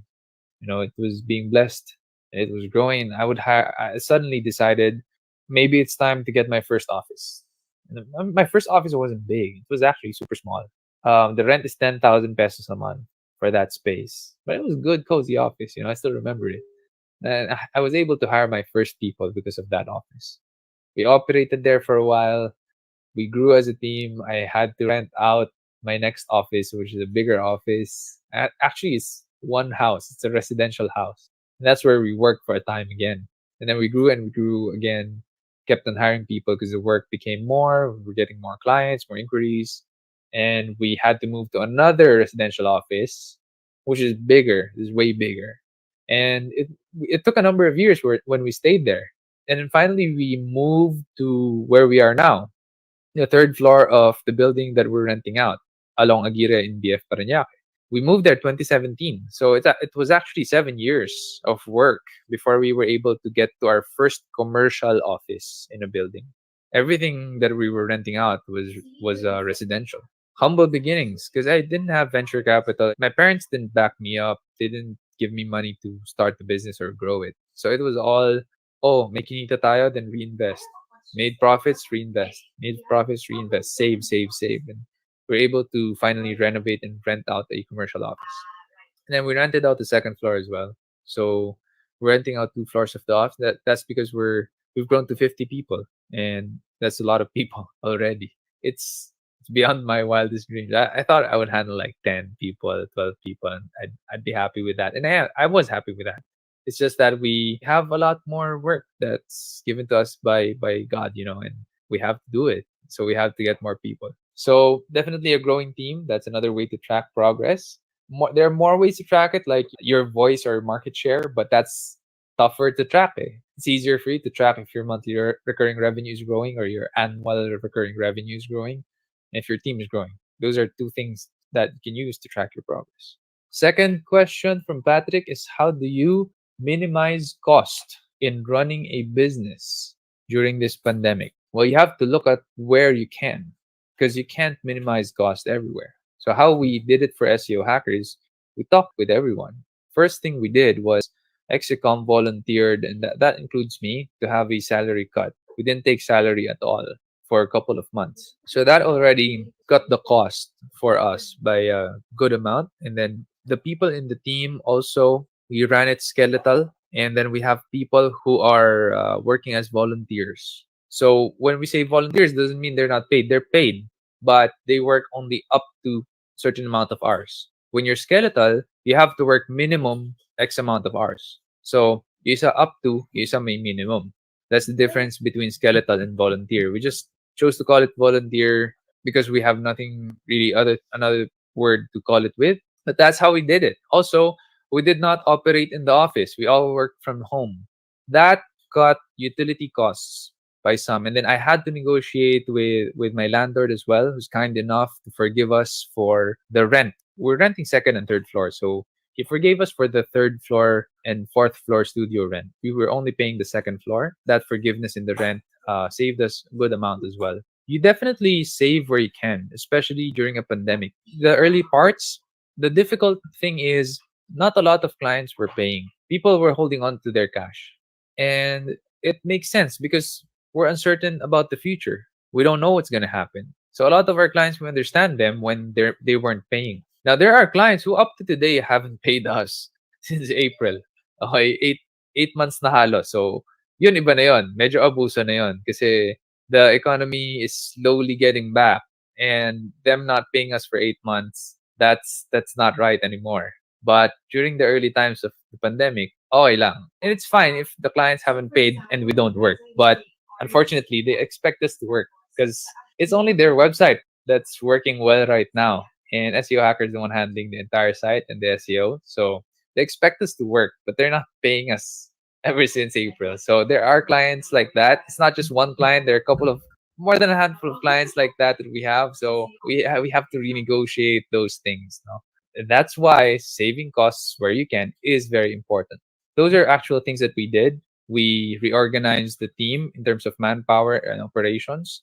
We also set an example as the leaders, the execom. We took salary cuts, and then we saved on utility and rent. We also cut all of our ads during that time because I run ads perpetually. So we cut ads, not just for SEO Hacker. I cut ads for all of my clients because I want to save them money. Because during that time, it was may panic eh. Kaya nga may panic buying eh. Kasi people were panicking in their cash trap. They didn't know what to do. They were uncertain. So I stopped all of the ads. Our ads, our clients' ads, pinigil ko lahat. So as to save money, not to bleed, and we didn't bill them for it. And I wasn't bleeding ads money as well. And we continued it only sometime in June or July, I think.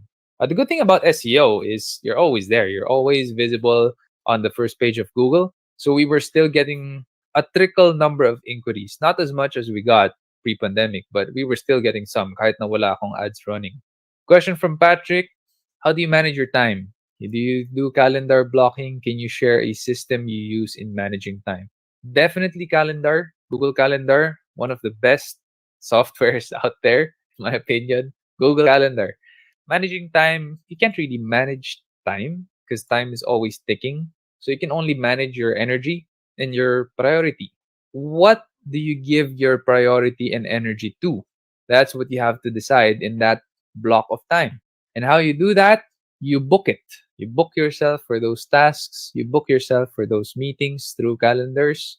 Calendar is a fantastic way to make sure that you're doing the right thing at the right time. Also, a to-do app or list would help. You can put it in pen and paper if you want. I use Todoist. I'm not an affiliate. I'm not voting for them for you, but personally, it's just what I use. I use Todoist. That's my to-do app. I integrated it with Trello, Zapier, and Slack.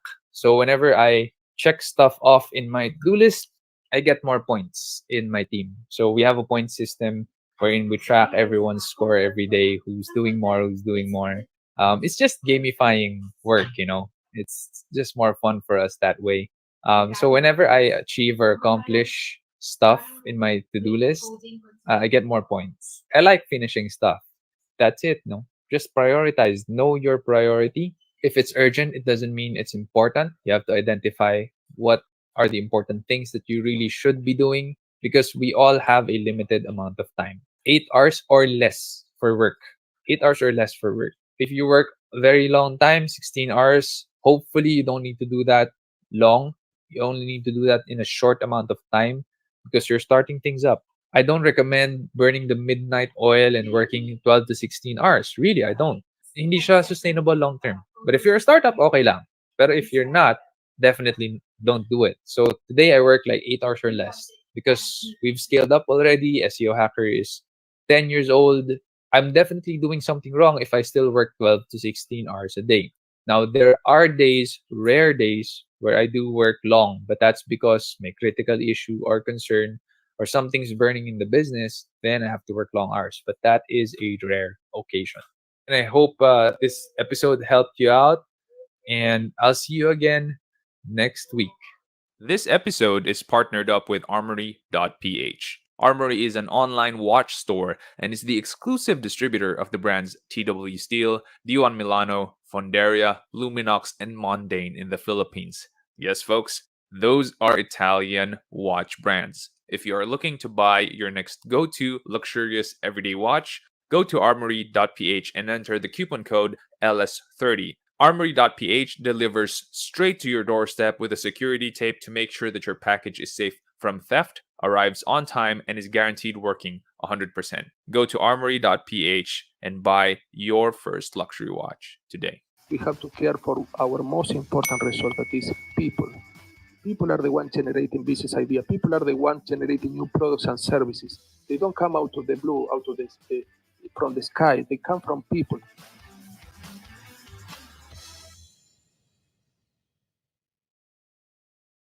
I needed a lot of practice and I hated speaking. That's why I don't believe in the saying yung follow your passion kasi it should be follow your hard work. Hey guys, welcome back to the Leadership Stack Podcast, the podcast for entrepreneurs by entrepreneurs to increase your leadership, teamwork, and profits. This is your host, Sean C., aka Mr. CEO at 22.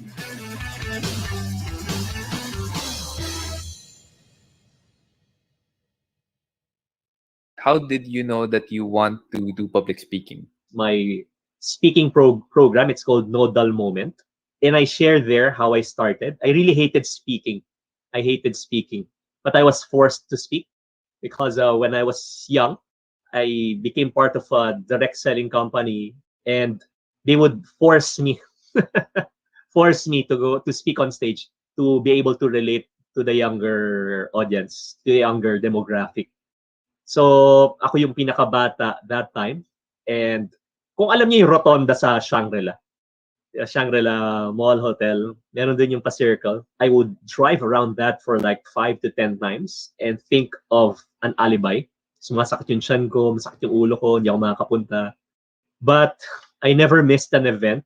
I was scheduled to speak and I would always be there. Kulang na lang sumuka ako dun sa stage. No? Hindi nga butterflies in my stomach eh. Mga bubuyog. Si Sean hindi nakaka-relate siya, no? Kasi highly confident so when he speaks, di ba? Ako, hindi. I needed a lot of practice and I hated speaking. That's why I don't believe in the saying yung follow your passion. Kasi it should be follow your hard work. Or like Mark Cuban says, follow your effort. Nagsispeak ako, I was really bad. Speak ulit, I was really bad. Speak. And then I became a little bit better. I became better. And before I knew it, I didn't know that I was gonna be here today. So, yun yung sa akin. I followed my hard work. That's one. Another is I have mentors who helped me along the way. Mentors would cut your learning curve into half. Sinasabi ko nga, Sean, di ba, yung story natin, no? Ako, I got my first pay sa isang speaking engagement after 10 years of speaking. 10 years. So, lahat yun, mga free. Yung mga ginagawa ko before. Grabe. So, maganda, may business ako, di ba? I don't need to earn from it. And little did I know that that's where I'm gonna be placed. Just to redeem myself, kinakabahan din ako sobra. Especially in the first few years. Super. But I didn't hate it. I wanted to do it. I wanted to become better. And how I got a lot of gigs naman, speaking gigs and inquiries is through SEO. So I ranked for Filipino motivational speaker. I just tried out that keyword. It's the most searched for keyword before And sabi ko, why don't I try to rank for that? And I ranked somewhere top 3. Naglalaro lang ako top 1, 2, 3 during that time. And medyo napabayaan ko na kasi I have to turn down some speaking gigs na ngayon because of business and the pandemic and everything's a lot of things are going on right now. A lot of things are in my plate, but that's how we started. So very different. But I completely agree. Follow your effort. You will know where you're getting better at, and that's where people will pay you because you have a lot of value to give. Next question for you, Jason, would be: how are you confident in speaking in front of other people? How are you not awkward? You have to do your homework and you have to know your audience. So before I speak, I study my audience, who my audience would be. I think that's one of my strengths as a speaker. I can speak to different groups from top level to masa, from students to CEOs, entrepreneurs. And it's learning how to speak their language.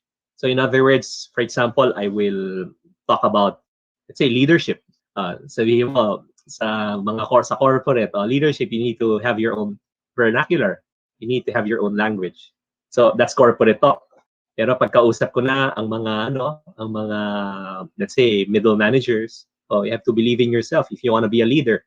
Diba? Kasi if you don't believe in yourself, other people won't believe in you. So kausap ko noon mga estudyante, talk about leadership. So ano bang natin, tropology natin? Sino bang mga katropa mo sa yung mga matatalino, yung mga basagulero? So it's like, how can you deliver the same language to different kinds of people, the same language, share it effectively, and ang number one quality of a good speaker is really about passion. And I'm not talking about a rara, emotional type of passion. What I'm talking about is the passion for their topic, knowing it inside out. And this is a study that they conducted, and they found out that among the 500 plus top TED speakers, the most popular, that's the number one quality. It's really passion. So, ang passion, importante siya, no? You care about your topic, you love your topic, kasi speaking in a way, it's a transfer of emotions. But what's more important is getting your audience to care about what you're talking about. And it takes time to do that. It takes a lot of preparation to do that. But once you get it, kaya importante yung topic na pipiliin nyo, you're passionate about it, but also find how you can be different, how your topic can be unique from others. So I completely agree with that. No, you have to know your stuff. If you're not completely sure about it, you go on that stage, it's gonna wreck you, and you're gonna stutter, you're gonna be unsure. Maraming. It's like a vicious cycle. The moment you lose confidence in yourself because you're not sure about how well you're delivering this topic that you supposedly are a master of, it's gonna ruin your talk. The next question would be from Cedric. If you weren't a good speaker initially and you considered it to be a weakness, so I think he's stemming from your answer earlier. Why did you still try to hone it? Did John Maxwell not mention that we should hone our strengths instead of our weaknesses? Speaking isn't really a weakness for me. But sa totoo lang, speaking kasi is a skill. It's a technical skill. You can learn it. Kahit na hindi ka magaling mag-speak. And there are many, hindi sila magaling mag-speak, but they're doing it out of necessity. And that's what happened to me. It was out of necessity because I needed to do it. Since we are part of a direct selling company, I had to present well, I have to speak well, and I learned it. Yung passion kasi, you become passionate about things that you are good at or you're good in. So, yung nagiging unti-unti akong getting better and better sa speaking. Then, I started liking it. I started loving it. But generally, I wouldn't call it a weakness. It is more of a talent that I haven't discovered yet. And it took people to help me discover that. Kasi marami tayong mga ginagawa na bagay na we don't like naman doing. But we have to do it. Diba? For example, waking up early in the morning. I don't think people like to do that. But if you run a business and you have to wake up early, then you have to do it. In basketball, I don't think they want to lift weights. I don't think they want to practice. LeBron James and Steph Curry, they don't practice every day. They practice 2 to 3 times a day. Yung practice nila, weights, they don't like to do that. I don't think any sane human being would want to do that, but they have to. So nandun ako sa line na yon. I'm also a strengths coach, by the way. Strengths finder. I'm a certified strengths coach. So I know that we should be focusing on our strengths, but that's not part of the strengths what that John Maxwell was talking about. The strength spectrum speaking is more of a skill. Tama, I agree with Jason. You learn it, you learn the ins and outs of it, the technicalities. It's a very broad skill. More of a weakness would be keeping to yourself or not wanting to grow and improve. I would say being stubborn about your comfort. Yan. For me, that's more of the weakness. You know? And you have to work on that. The next question is from Cedric Choa. Again, I think this is a follow-up question for you. Was there ever a time you relayed false information or committed a grammatical error during a speaking event? I sometimes want to be a great speaker too, but I fear that I might commit those mistakes. Accidentally relayed wrong information. Right? Yeah, I mean, you speak for an hour, 2 hours, one day. Sometimes I speak for two days. Talagang magkakamali ka ng sometimes grammatical error. And I've had a lot of epic failures in speaking. Many. I mean, you wouldn't grow in any profession, any business if you don't commit mistakes. Yung failure kasi is not your foe. Failure is your friend. As long as you don't commit the same failures over and over, and make same mistakes over and over again. And sa mga speaking engagements ko na I committed some mistakes. Until today, I remember them. Those that I was highly successful in. Some of them I forgot already. Pero yung mga failures, nag-stick siya sa akin. So yung mga grammatical errors, okay lang yun. Kakamali naman tayo lahat eh. And just come in prepared. For mga information naman, you have to really do your homework. You have to do your homework. And I've had some mistakes also regarding that in the past. I think not that someone corrected me, but it happens. Just be open to it and move on. Yun naman yung sikreto dyan. Tsaka importante if you wanna speak. The best way is to really look for mentors. Look for people who can help you cut the learning curve in so many ways.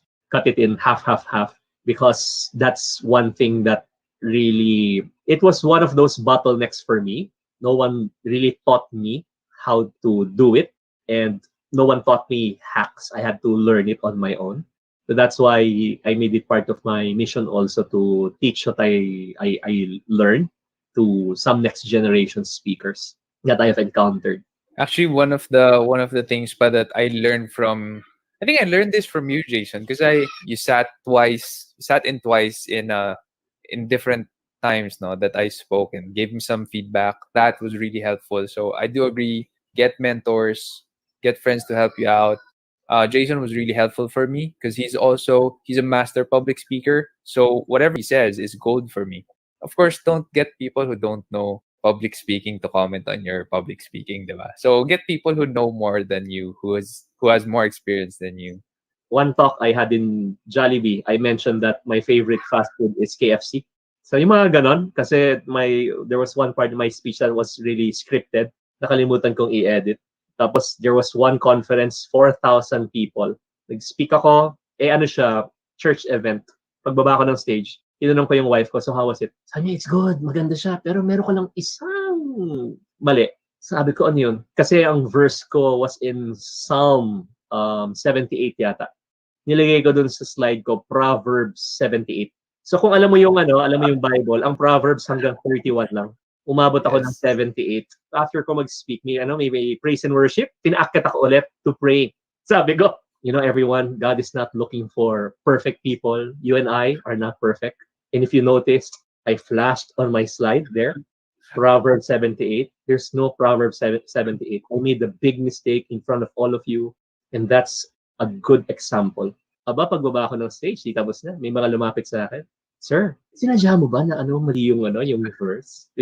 It's so encouraging to hear that someone who I have to use the word great and experienced as you you committed those mistakes, you're honest about it, and for those of you listening in tonight, that's how you become better. A lot of people look at successful people on top of their mountain. And I know I've said this before in previous podcast episodes. You see people on the top of their game, on the top of their mountain, but you don't see that the dead bodies under the mountain. And those dead bodies are their failures, made up of their own dead bodies. And it's what helps you to climb up. Otherwise, you can't be successful. You can get by. You can get by, but not find success. That's the truth. This episode is partnered up with Armory.ph. Armory is an online watch store and is the exclusive distributor of the brands TW Steel, Dion Milano, Fonderia, Luminox, and Mondane in the Philippines. Yes, folks, those are Italian watch brands. If you are looking to buy your next go-to luxurious everyday watch, go to armory.ph and enter the coupon code LS30. Armory.ph delivers straight to your doorstep with a security tape to make sure that your package is safe from theft, arrives on time, and is guaranteed working 100%. Go to armory.ph and buy your first luxury watch today. If you keep fighting, if you keep getting in the ring, if you keep getting punched, there's two things that's going to happen. You're going to end up covered in bruises, or you're going to learn to move better.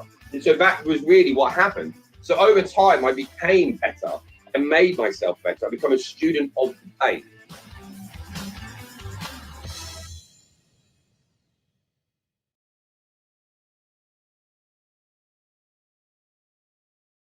When things are not going your way, it's easy for us to give up or to lose hope. But isipin mo na lang, it's like working out as well. There will be times wherein it will be tough for you to continue working out. But it's actually with continuous work that you build muscle over time. Hey guys, welcome back to the Leadership Stack Podcast, the podcast for entrepreneurs by entrepreneurs to increase your leadership, teamwork, and profits. This is your host, Sean C., aka Mr. CEO at 22.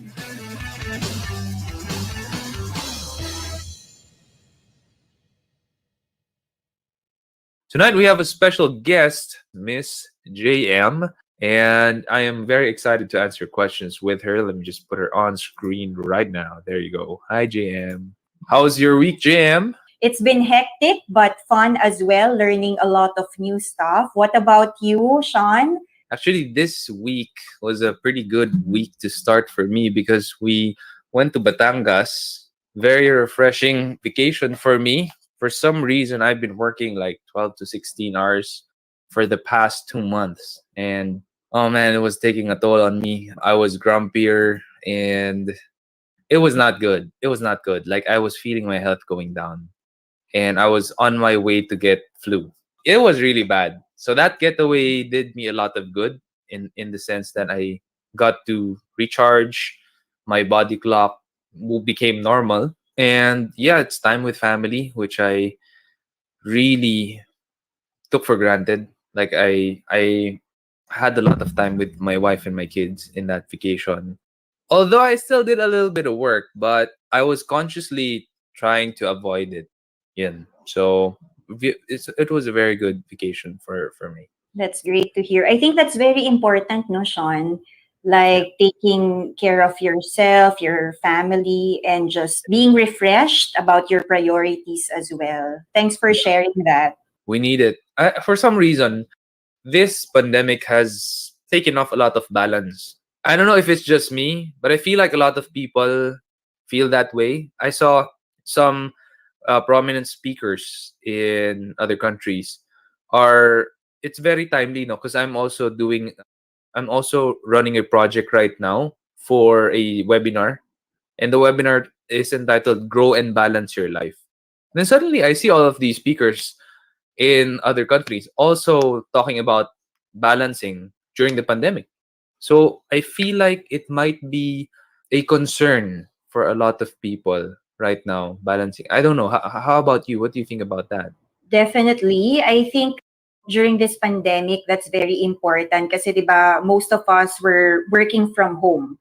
So it's really hard like to have the right boundaries when it comes to work, family, and even having your own self-care. It's really challenging for most people. So Like you, Sean, I think I'm also in a season wherein I'm being reminded about work-life balance. And besides working, I also have to finish my studies and my graduation requirements. So that's taking a toll as well, like when it comes to my sleep. So it's important, to all your followers and to your community to be reminded about that, especially nowadays, that we really need to take time to be recharged and to really have that time to really put in order the things that we need to prioritize and have the right boundaries when it comes to your life and to your work as well. 100% agree. Grabe. Like there's a lot of time I find myself while working. I just like switch between channels waiting for someone to give me a problem to solve, which is super unhealthy, by the way, because that means I'm just completely attached and plugged in. My brain and my eyes are plugged in all the time. Even if I could take a break, I'm still not doing it. I'm just waiting for more work and to solve more problems. So that's something that I'm trying, and at least I'm more aware of it. I'm more conscious of it. The first thing is awareness. If you're not aware, you can't solve it. So that is super duper important for me. Actually, Sean, I have a check-in on my journal as well. So I really see to it na meron akong categories doon for spiritual, mental, emotional, financial, and then work as well. So if that will help some people who are listening right now, jot it down and then make it a point to also check in every month kung nasa na kayo in this time and season and where you can also improve in the next days to come. That's really good. And one of the tools that is also free out there for you guys to use is the Wheel of Life by Zig Ziglar. Ito ang tanong ni Patrick, what does a growth and grief coach do? That's all you, JN. Thank you for that question, Patrick. Growth coaching, it's actually life coaching as well. So when you say life coaching, it's really me as a coach partnering with people who wants to process things in their lives, like in their personal and professional lives as well. So maybe some people, they get stuck or they are in need of clarity. So a coach can help you when it comes to that. And when it comes naman to grief coaching, it's me coaching people who are going through different grief. So when you say grief, it's not just about, kasi diba, usually when we talk about grief, we think about someone losing a loved one, but it's not just about that. It's all about living and death losses as well. So right now, there are a lot of people who lost jobs or who even who stopped dreaming of having your own business or other stuff. And these things can be considered as a type of grief. And the reason why it's important for you to be coached because I attended this one seminar and he is a first aider when it comes to mental health. And what Dr. Cloud is his name, Dr. Cloud mentioned is that unprocessed grief actually causes mental health issues. So if you're someone who is grieving right now, it's important for you to be able to process it with someone, either with a trusted friend or with a coach. I completely agree with you now that grief not only causes like mental health problems, but actually I've read somewhere that it causes health problems. No, Right. really like breaking down of some of your internal organs. The hormones that you're secreting would be for the detriment of your body. So it's not good. I don't know if you guys believe in positive and negative vibrations or energy coursing through the body, but grief is one of the negative vibes, like nega vibes. Kaya doon nakukuha yung term na nega vibes or positive vibes or good vibes. Negative vibration ang grief, and so it doesn't help you in life. You would be a lot more grumpy, feel a lot more sickly, be a lot more fearful. Usually yung mga negative vibration na emotions come in hand in hand. Grief, anxiety, fear, guilt, magkakasama yan eh. Those are like demons that go in your mind and heart and you need to deal with them. I think it's important also for people to be more open about it and not to really like keep them to themselves. Because what's not healthy is for you to stuff it in. So just like what Sean said, grief, it's not just mental and emotional, but there's like physical. It's actually affecting your holistic being. So it's so important for you to really get the right help also that you need. And please don't be ashamed about it, because grief is actually part of life. Even Jesus came to a point as well wherein he cried, he wept for Lazarus also. Yeah, there's hope even when it comes to grief, and that's what Jesus did on the cross. Shows you his God side and his human side almost at the same time. And a follow-up question from Patrick is, how do you overcome grief? One of the things that I also share to people is that grief doesn't have any timeline. So first of all, you need to be really patient with yourself. And second, you need to talk to someone like a friend. It's okay if it's not a coach that you will talk to right away, but it's important for you to talk to someone that you can trust, wherein you can just have that safe space to process your grief. And make sure to ask that person as well what you need. Like, for instance, if you only need to be listened to, then tell it to people, because not all people sadly knows what we need naman eh. So we really need to verbalize what we need, if we need an advice or if we need to just be listened to. And yeah, there are a lot of ways that you can overcome grief as well. And it really depends on your faith as well, and a lot of stuff. So yes, Patrick, if you want to know more about grief, I've been sharing about it from time to time on my Instagram as well. That's Seasons with Miss JM. So you can just ask me more questions about grief there as well. We have a question from Patrick. What do you do when it seems like nothing is going your way and problems are piling up? Ang ganda ng episode natin today, Sean. It's not just about leadership, entrepreneurship, but it's also life in general. So yeah, Patrick, what do you do when it seems like nothing is going your way and problems are piling up? There are a lot of things that you can do. I think the first thing that I can tell you is to make a pause. And this may sound religious for some, but prayer really helps. Like, pray about it, pause, pray, and really think about it. Have time to reflect on what you're going through, and don't give up, because when things are not going your way, it's easy for us to give up or to lose hope. But isipin mo na lang, it's like working out as well. There will be times wherein it will be tough for you to continue working out, but it's actually with continuous work that you build muscle over time.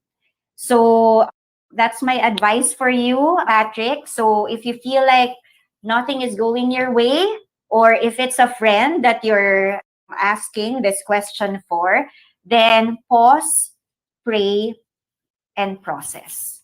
I sound like yung sirang plaka or broken record, but I really want you not to stuff everything in, but to really talk to the right people in order for you to process things as well.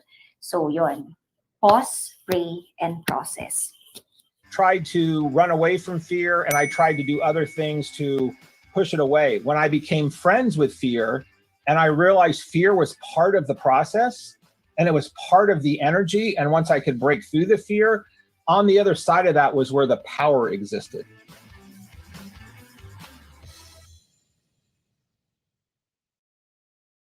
Life is short. So make sure you're doing things that bring back energy. And that's what the wonderful thing is of doing something that's purposeful, is that as much as you're expending energy to do it, the fact that you know why you're doing it brings you back energy. And that's the glory of it, to get through all the shit and the challenges of the hardships of entrepreneurship. Hey guys, welcome back to the Leadership Stack Podcast, the podcast for entrepreneurs by entrepreneurs to increase your leadership, teamwork, and profits. This is your host, Sean C., aka Mr. CEO at 22.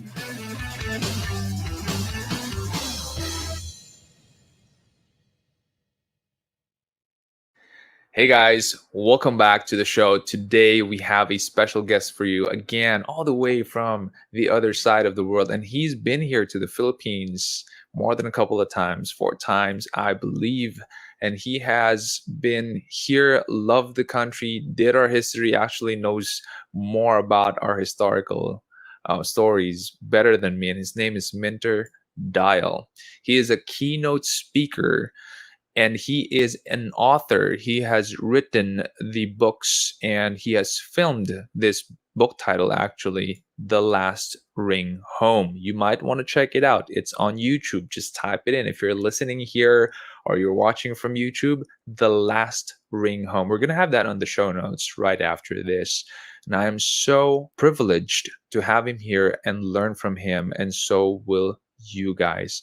He is also the author of Heartificial Empathy, Putting Heart into Business and Artificial Intelligence, which won Book Excellence Award 2019 in the technology category and was a finalist for the Business Books Award 2019. Now, he has a long, extensive list of stuffs that he has done, and I am super impressed. You're going to have to look it up because it's going to take me an hour to go through all of this. I don't want you guys to wait, and I don't want him to wait. So Minter, thank you so much for being here on the show today. Sean, thank you so much for having me on. I love the fact that you're going through all my things, and it's been a whirlwind journey. It's always fun to hear my life replayed back to me. Well, the Leadership Stack team has done an excellent job going through researching on all of our guests before I do the interview. And the topic that is super interesting to me, which you mentioned earlier pre-show, is about purpose in marketing and purpose in business. Now, a lot of the hype in the startup scene today is about profits, is about getting investors, is about pitching to VCs and angel rounds. Almost no one talks about purpose. Almost no one talks about the big why. I want to know, why do you think it's not talked about so much?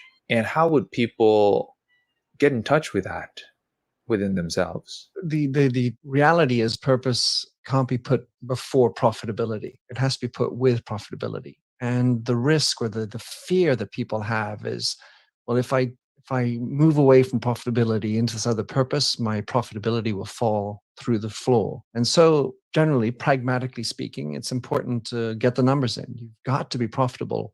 If you're not profitable, I don't care what purpose you have, you serve no purpose because you will not continue to exist. So there's permission allowed not to think of necessarily only about purpose. I certainly talk about avoiding the tyranny of purpose. On the other hand, a business without purpose has a lot of other risks. And one of those is burnout. Just succeeding for the sake of succeeding, so you can get your 2 houses, 2.4 kids, and the title that makes you look important, doesn't actually provide you with intrinsic energy. These are external objects that people look at. So the key point, the real reason why you want to dig in on purpose, is to figure out why you exist and how you're going to make the world a better place. And when I say the world can be your house, your street, your town. It doesn't have to be huge, Mother Teresa like. It can just be more than you. When I say your house, I mean, obviously it's the wider network of your household. How will the world be worse off if you don't exist? That is the question you need to answer when you're running your company. I think more people would start businesses thinking more about how to monetize it, how they can be profitable, and how they love doing that stuff. A lot of entrepreneurs would start it out as a hobby and then try to figure out a special way maybe of how to monetize that certain hobby that they have. Where in that journey usually do they have to think about purpose? Because it usually is not at the forefront of your mind. There are entrepreneurs that start out with a purpose, I do agree, and they work with passion and they work with love, and they're willing to spend a couple of days on the streets, not eating cup noodles for that to take off. But a lot of entrepreneurs don't start out that way. A lot of them started, I love doing this and maybe I could make money out of it. Certainly, it was the case for me. And I'm asking you, before I answer that question myself, somewhere in the podcast, when is the time do you think that purpose should be thought about in that journey? All right. So you mentioned this notion of looking for monetization, and obviously people want to monetize, but a lot of times people actually are trying to solve the problem. I have this problem. What if I could solve this problem for other people and I could turn that into a benefit and therefore value and therefore money and make a business? By itself, solving that problem becomes meaningful. And when I look at purpose, I go through a scale that starts at being meaningful all the way up to higher purpose. And so if you're doing something that feels meaningful to you, you're solving someone else's problem that I was having, that feels purposeful. This is something that was killing people. This is something that makes people work 6 hours more than they have to. This is making someone's life successful, someone else's life successful. That is a purpose. But within the smaller categories or the lower end of the scale in meaningfulness, doing something that's a challenge and succeeding in it. All right, I've got to figure this out. I really want to make this happen. I got to do that. That by itself feels meaningful. It's not purpose, as I like to describe it, for the bigger world, but you're doing something that's kind of, it's gritty. I had to bust my butt. We did it as a team. Yay. God, that felt great. The endorphins kick in. We've got something happening. It's meaningful, but it's not the big purpose, because just achieving a shitty task day in, day out burns you out. Unless you can tie it to something bigger, that means that you're making the world, or you're contributing to making the world a better place. So the notion is looking at finding ways within what you're doing that's meaningful, helping all members of your team to understand how they are contributing in a meaningful way, and not forgetting to do that just because got to do the work. Allowing the time to explain why they are useful, why they are contributing, why they are valuable, and listening to them makes them feel valued, gives them a sense of meaningfulness. So a lot of the work is so small, but just make sure you're doing things that are meaningful, or at least a portion of your day that's really meaningful. Would you say that this purpose should be translated to a purpose statement, and how different would that be from a mission and vision statement? The answer to doing that exercise is, I would say, a question of scale. Most of the time, you don't need to write it, just do it. There's nothing worse than saying something that you don't do, right? That is a great avenue to being called out and creating eye rolling. I'm like, just another stupid purpose. So better to do it. And then as you get bigger and you're hiring more people, you then do need to, at some point, communicate what your purpose is. It can't just be the best kept secret inside of your brain. And then you need to figure out how to explain it to other people. So the storytelling that comes into it, and sure, you need to communicate it. So the notion of your purpose is why you exist. You can turn that into a mission statement. Our mission is to make the world a better place. Fine. And then your vision is, how are you going to get there? That's the way I interpret it. And, there's pretty much a book on every other version of how mission, purpose, and vision are separate. But that's how I do it. And I feel that if you are building your business, you're an entrepreneur, just like the question of brand, it's not necessary to think about it right away, but you do want to start integrating it as you go along. And you do want to consider how and what is your brand and what is your purpose and how you're living that purpose every day. Because as you're saying, like the guy who's out on the street, living on the street for 2 days, that's okay for a certain time. A, it's not tenable over the long haul, so you got to be profitable. And two, life is short.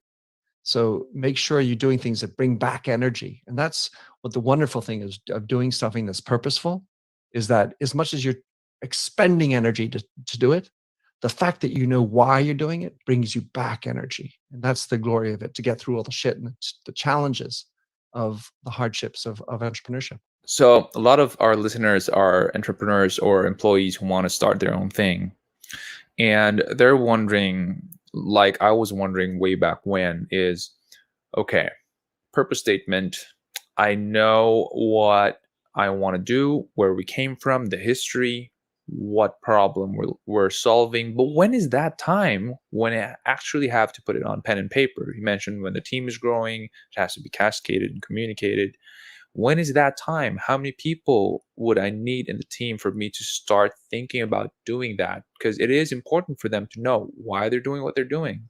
If it's just me, then I'm the one getting energy from it, but they don't know how their work or output helps the world be a better place. They don't know the purpose why we exist. A lot of grassroots employees, they just know that this is what I do, I get paid for this, and that's it, and my boss is happy, and that's what matters.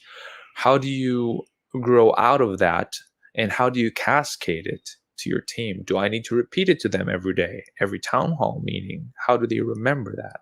All right. So the answer to that, there's multiple levels of answer to that. But the first one is, what are you trying to achieve? So you're an entrepreneur. You want an idea. You've got your business idea. You've got your concept. But have you thought deeply about what are you trying to achieve with this enterprise? Actually, what are you trying to achieve with your life? So at the beginning, we were talking offline about looking maybe 5 to 8 years out. What about you, Sean, at the age of 65? What's happened? Who are you at that age? Obviously, that's a long. Probably a hermit. No, but yeah, you're right. You know, one of my life goals is to write 100 books. I don't know if I could achieve that, but that's one of the bucket lists. It used to be just to write and publish one book, but now it's to write and publish 100 books before I die. Well, you see, that's the difference between you and me, Sean. When I was 18, I wrote down my list of 6 things that I wanted to achieve in my life. And I only wrote publish once. And the interesting thing, and I also said I wanted to speak 5 languages fluently and a few other things. But I got, as you're young, you put sort of little flags in the sand, and they're just numbers. I mean, why 100? Why not 99? Why not 101 like the Dalmatians? And the key point then becomes how that's fulfilling something that's deeper than just the number.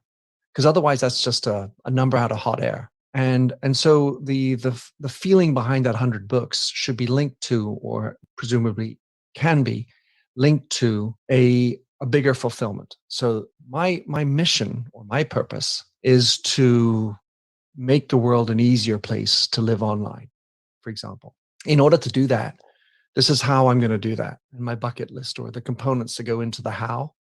That's how we quickly jump. But the challenge really is moving from your purpose to why it's important to you. You can give yourself an ambition. You obviously have a strong ambition. Why is that ambition important to you? And what is it tapping into in your deeper soul that is important to you and then the world? And until you've done that work, the how you end up doing it, which is 100 books, isn't quite as sustainable because it's not based on a bedrock foundation. And the trick and the problems that so many of us have, especially, when we have the fortune to be able to make many choices, go online and how many books could you buy today? I mean, the choice of books that you might buy is huge. The number of tabs you probably have open on your browser is a lot. There's so many options in front of us. How do we navigate those in the limitation of 24 hours that we have in our day? And so when you do the hard work of figuring out what's your precise purpose, not just some broad idea of, I want to help the world. Okay, that's okay. I want to be healthy. Sure. I want to be wealthy. Okay, why? You need to be a more precise north, but then you need to figure out what are the values that are underpinning that north, that purpose. And then the how becomes much simpler, much more understandable, and, by the way, more easy to accomplish because you know why you're doing it. This pandemic has allowed us to step back and kind of see things in a way where it's blank. And I don't mean blank na zero or olats na siya, but I mean blank in a way that everything can be restarted. So franchises are also struggling right now.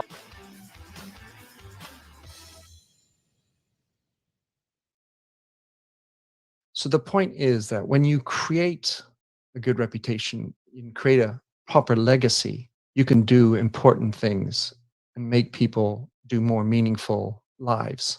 Are you doing something meaningful? What is it that you want to leave as a legacy in your life? And when you tie into that, by gosh, it's powerful. Hey guys, welcome back to the Leadership Stack Podcast, the podcast for entrepreneurs by entrepreneurs to increase your leadership, teamwork, and profits. This is your host, Sean C., aka Mr. CEO at 22.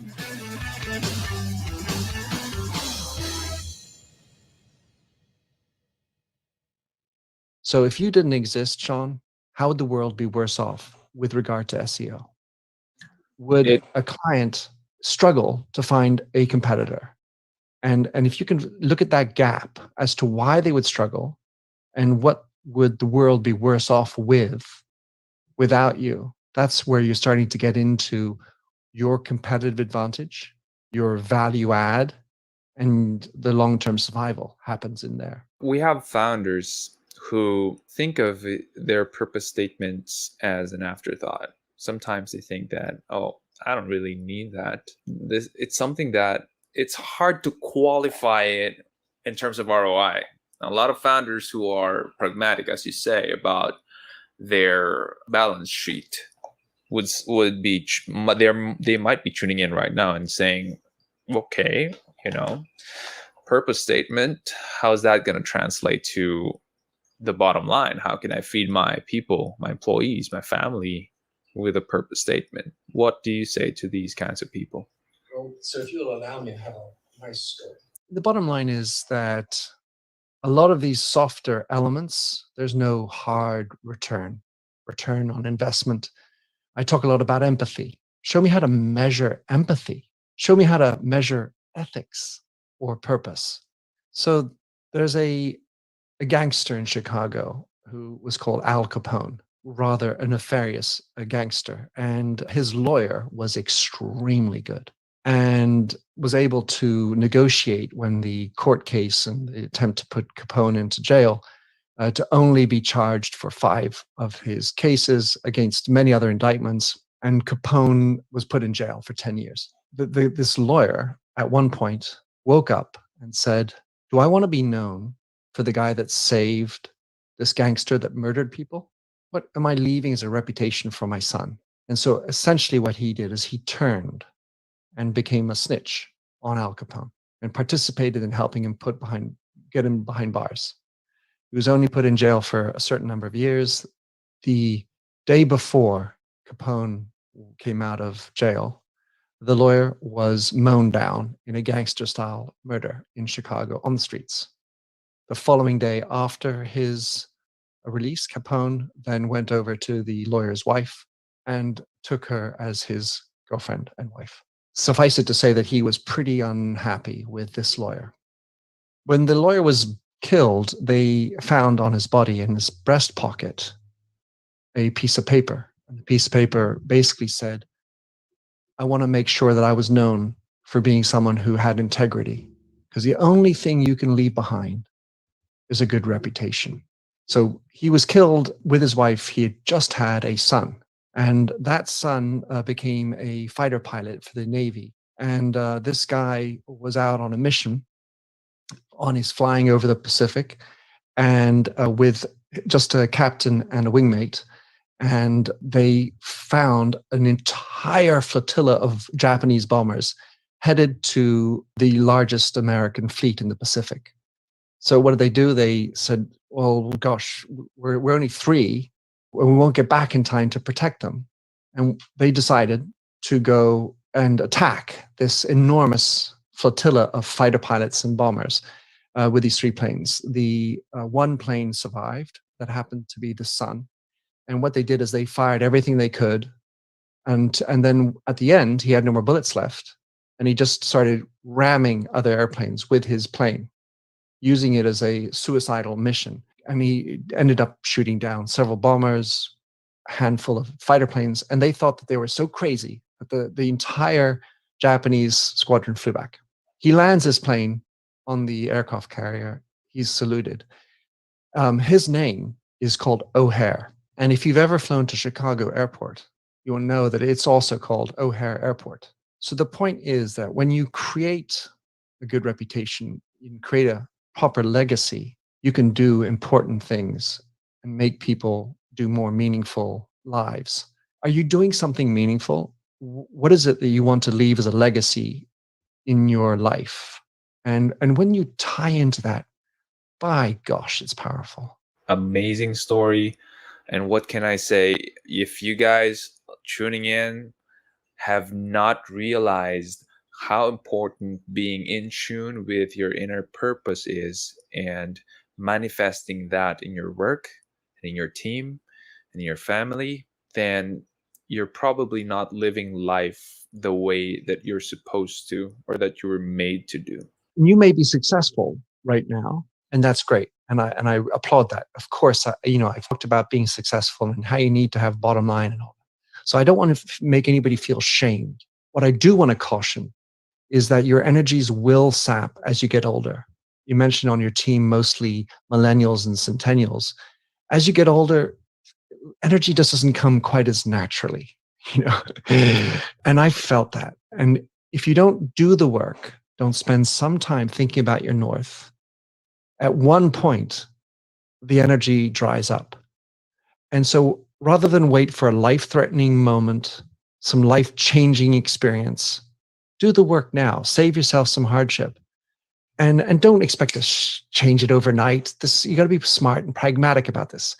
But just think about it. And in my book, I have an entire exercise about how do you actually think about this. There's several ways you can do it, but I have a specific exercise on how do you find your north?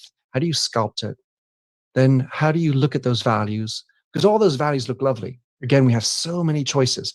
And by the way, we've talked SEO, but I haven't mentioned to you, Sean, and this is like a key thought. The way I look at SEO is a strategic executive opportunity. And you need to think about this, about how you run your business, because you have so many choices. You have so many businesses you can go after, clients you can do, people you might need to hire. How are you being strategic about everything you do? Which, by the way, is also a great way to get a better presence on Google by being strategic. So when you're thinking about your purpose and your values, there are many choices. There are many stars out there that you can choose to lead you. Find yours, latch onto it. Amongst the values, do the hard work to be strategic about which 3 values, only 3. There's so many wonderful ones out there. But what are the 3 that you want to do? And that journey, that work, that sculpting, making your north, crafting your north, that is also part of the interest of it. Because once you've done it, then you're going to be better able to advise others how they can do it. Hey, listen, I screwed up a few times, and that's okay. This is what you can do. They can come back. They can work with you. You can hire coaches to help them. The point is, get on the journey before you have a life-changing experience. That is amazing. Well, there you have it, ladies and gentlemen, Mr. Minter Dial. And Minter, before I let you go, where can people find you? Is there anything that you would recommend from your work to our listeners out there? So thank you for asking, Sean. Minter Dial. Google likes Minter Dial because there aren't 2 of us. And so minterdial.com is where I write. I have a podcast using my name as a funny catch. It's called the Minter Dialogue, where I interview like you, individuals around the world that are making things happen. It's a weekly podcast. You can find that on all your regular podcast places. I have a newsletter that comes out every other week. People can subscribe to that. I always try to inject energy and some inspiration in my newsletters that's just exclusive to my people on the newsletter. And otherwise, you can usually find me on various social channels like MDial, MDIAL, and on that company out of Seattle, begins with an A, has a few of my books on it. You Lead, How Being Yourself Makes You a Better Leader is my last one by Kogan Page. And I've written one on empathy, how to encode empathy into AI. Anyway, if you are enjoying those, please reach out to me. Let me know what you think about it. If you disagree with stuff, I'm happy to entertain criticism because that's a gift.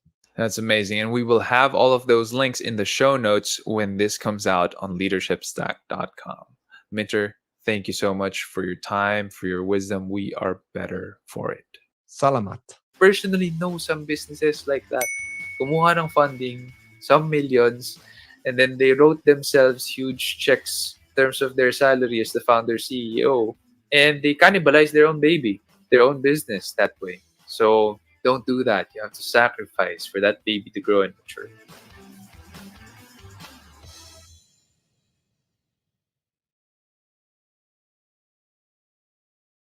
is this pandemic has allowed us to step back and kind of see things in a way where it's blank.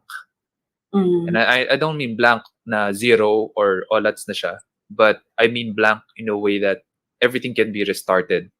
So franchises are also struggling right now. Hey guys, welcome back to the Leadership Stack Podcast, the podcast for entrepreneurs by entrepreneurs to increase your leadership, teamwork, and profits. This is your host, Sean C., aka Mr. CEO at 22.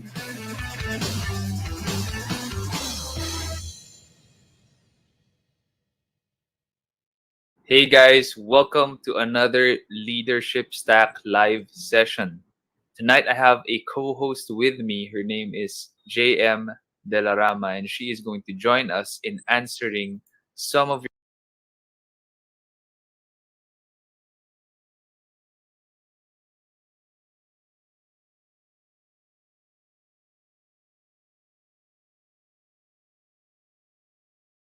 your questions about leadership, entrepreneurship, and management. JM, thank you for being here on the show tonight. Yes, thank you so much, Sean, for having me here. So hello to you and to everyone in your community. Hi, guys.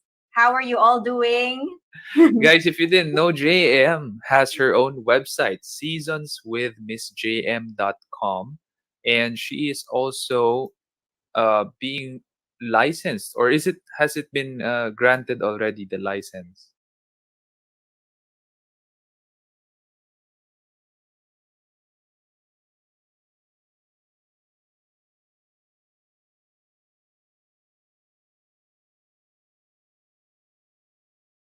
It's actually a certification The for certifications are yes, for life and brief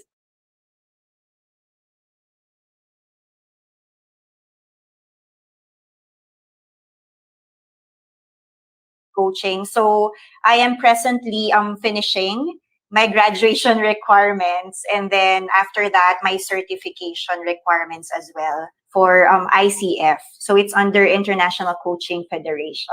We have quite a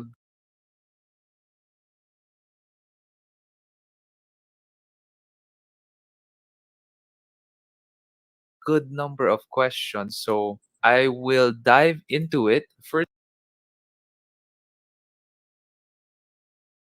question would be from Erica, and she asks, what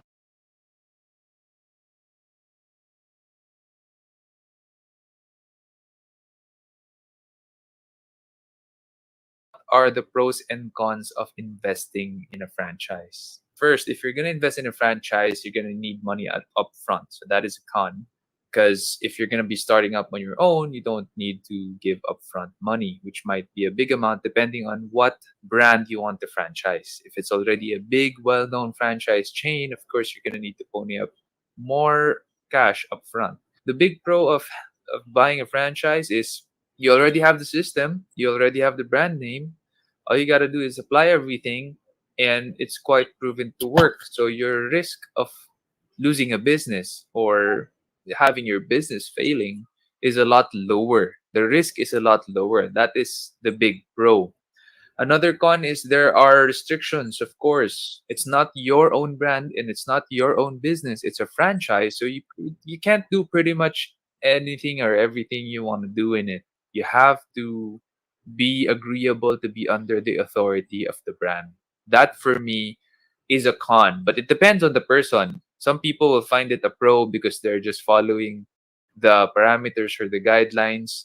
Some people will see it as a con. I personally see it as a con because I am the kind of person who I'm excited to set the direction and pace for the business. And yeah, I think those are the major pros and cons for me. I'm not going to make it long. What do you think, JM? I think I can just share based on experience. I haven't had experience with franchising yet, but right now I'm currently helping my brother with their startup business.